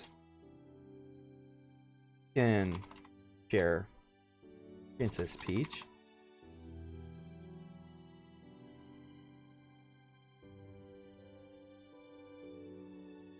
You know what? I'm worrying about the tone of these past couple playthroughs because it keeps veering into... Okay, good. No, I'm not worried about it veering towards sex. I'm worried about it veering towards me being pretty mean to every woman in the story. That's not my intention. We need to kill Bowser. I'll share my fist with your face. You hear this in your head as the King of Koopas walks to the moat to beat you. Okay. That is a good solution. Yeah, I just realized every one I'm just like, man, this poor, like, because I'm playing a bad guy, but all of these, yeah, I need to watch that in these stories. Okay.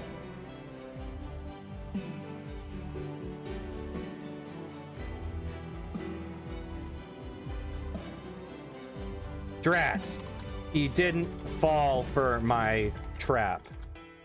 And shoot him in the kneecap with my Nerf dart.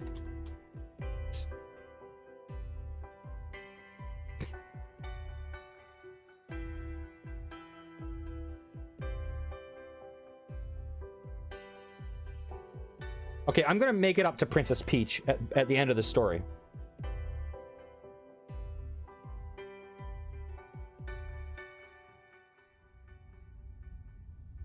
Unless I get killed by Bowser, of course.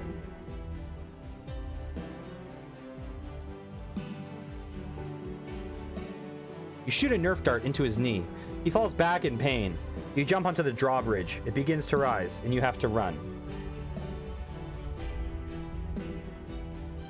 Jump. Jump onto Bowser's head and shoot a barrage of 3 Nerf darts. Actually, 18 Nerf darts into his face.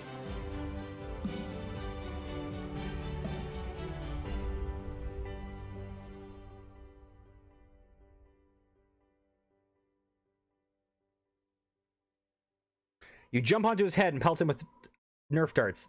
The drawbridge is almost fully raised by now, so you have to quickly jump off. You'll pay for this, plumber. Jump safely into the castle to save Princess Peach.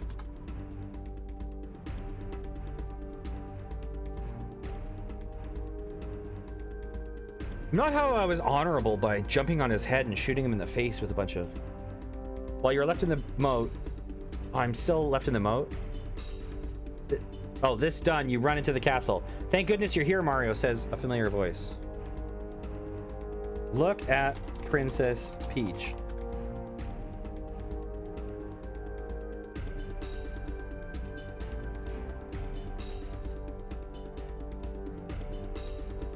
You run up to Princess Peach.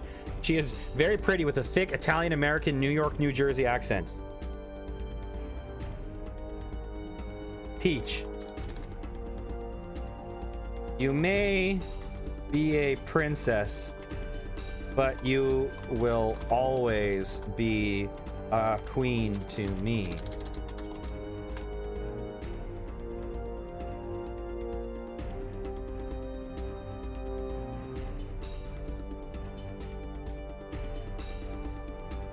Oh, you hear in your head. You hear in my head, is Hermione still talking? You will always be queen to me, you say aloud, and she smiles. But you deserve better than a little plump Italian plumber like I can offer.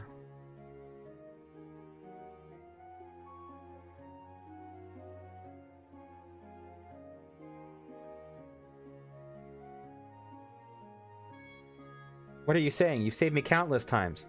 Countless times? You think, what does she mean? Is this a dream? Have you really gone through this before?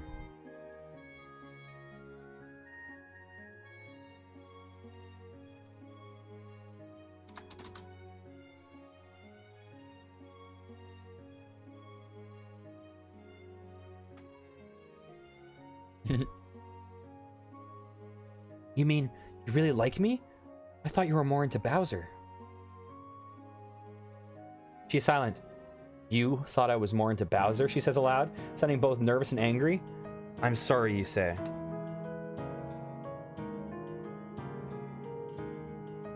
I'm not going to say that to Peach, true idiot. I've spent the past 5 minutes in remorse for my actions on this game. I need to set this straight. Well, I might have thought that, but you saved me. And she pauses, then says, it's all right. But you must save me again from Bowser. I say, you saved me from my inner demons and drug addiction. All those years of taking magic mushrooms. Now I will save you.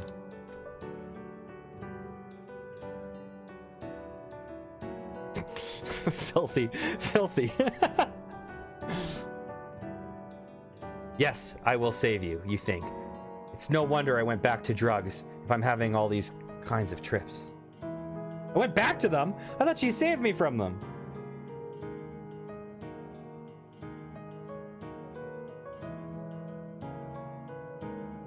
You need to get a grip, or the princess is going to be in trouble. You charge into the hallway.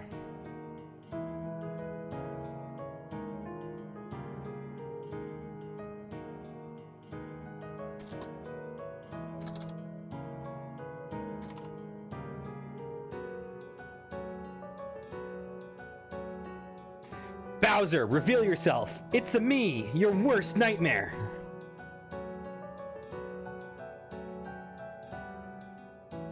You hear a low rumbling growl. That laugh, it's him, you think. You see a giant green snout poking out at you from across the corner.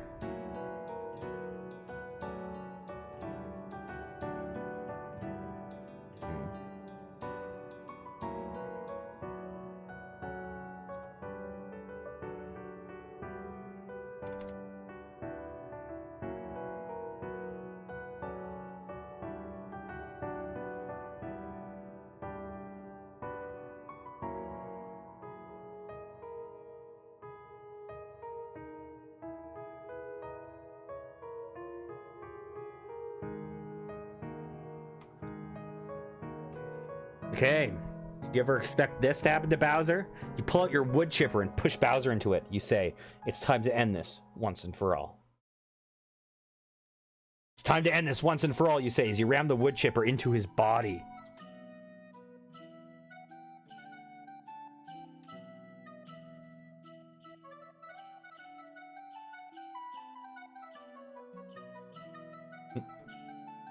He roars and you run away as your machine begins to break under the pressure of his sheer mass. He dies soon afterwards, giving one last moan as he suffocates under his own weight. I'm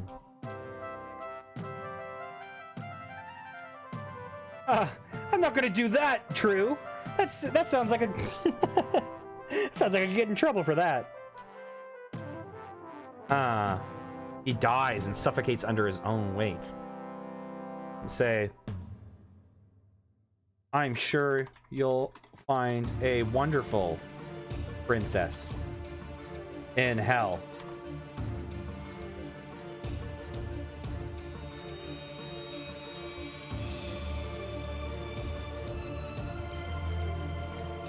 Will it take away points for a lack of empathy to Bowser's corpse? You hear a loud cracking sound as the entire chipper breaks down. You stand up relieved that it's finally over.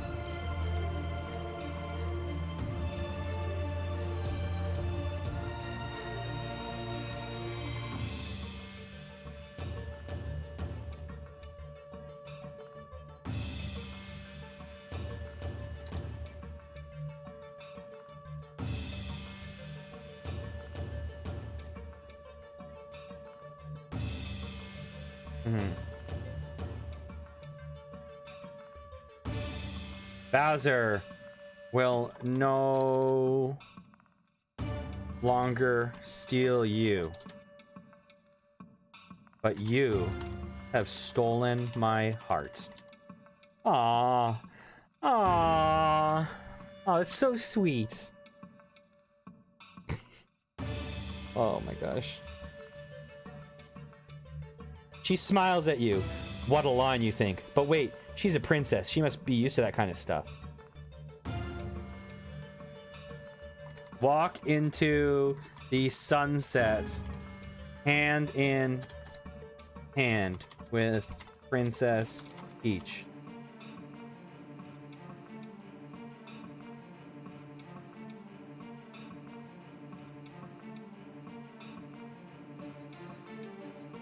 That's beautiful. That's touching, isn't it?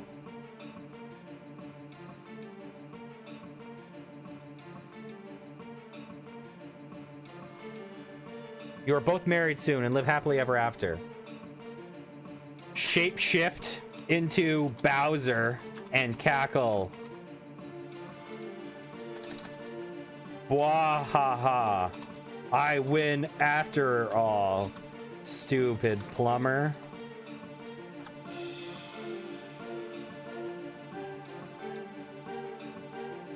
Yeah, I know. I feel like I'm watching Lost or something.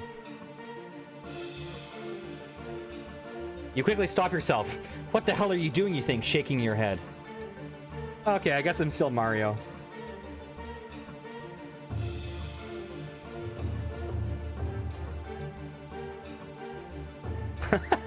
Filthy. Okay, that was a good one. I'll give you that. Keep those dad jokes coming. Okay. I feel like we're at a nice end of the story. Okay. Nice place to wrap it up. So, I think that let's see. I think that I might call it there for this stream. I just wanted to say thanks everyone for hanging out. Feel free to give me a follow if you're feeling it. No pressure. And yeah, I appreciate you bringing the viewer numbers up and helping me get closer to the affiliate status. I appreciate it a lot. I hope you guys had fun, and I'm sure I will play this again. Also, thanks, True Idiot, for your scenario. That was fun. And yeah, it's been great hanging out with all you guys. Okay. Thanks a lot, guys. Take care, and I will see you guys sometime in the future.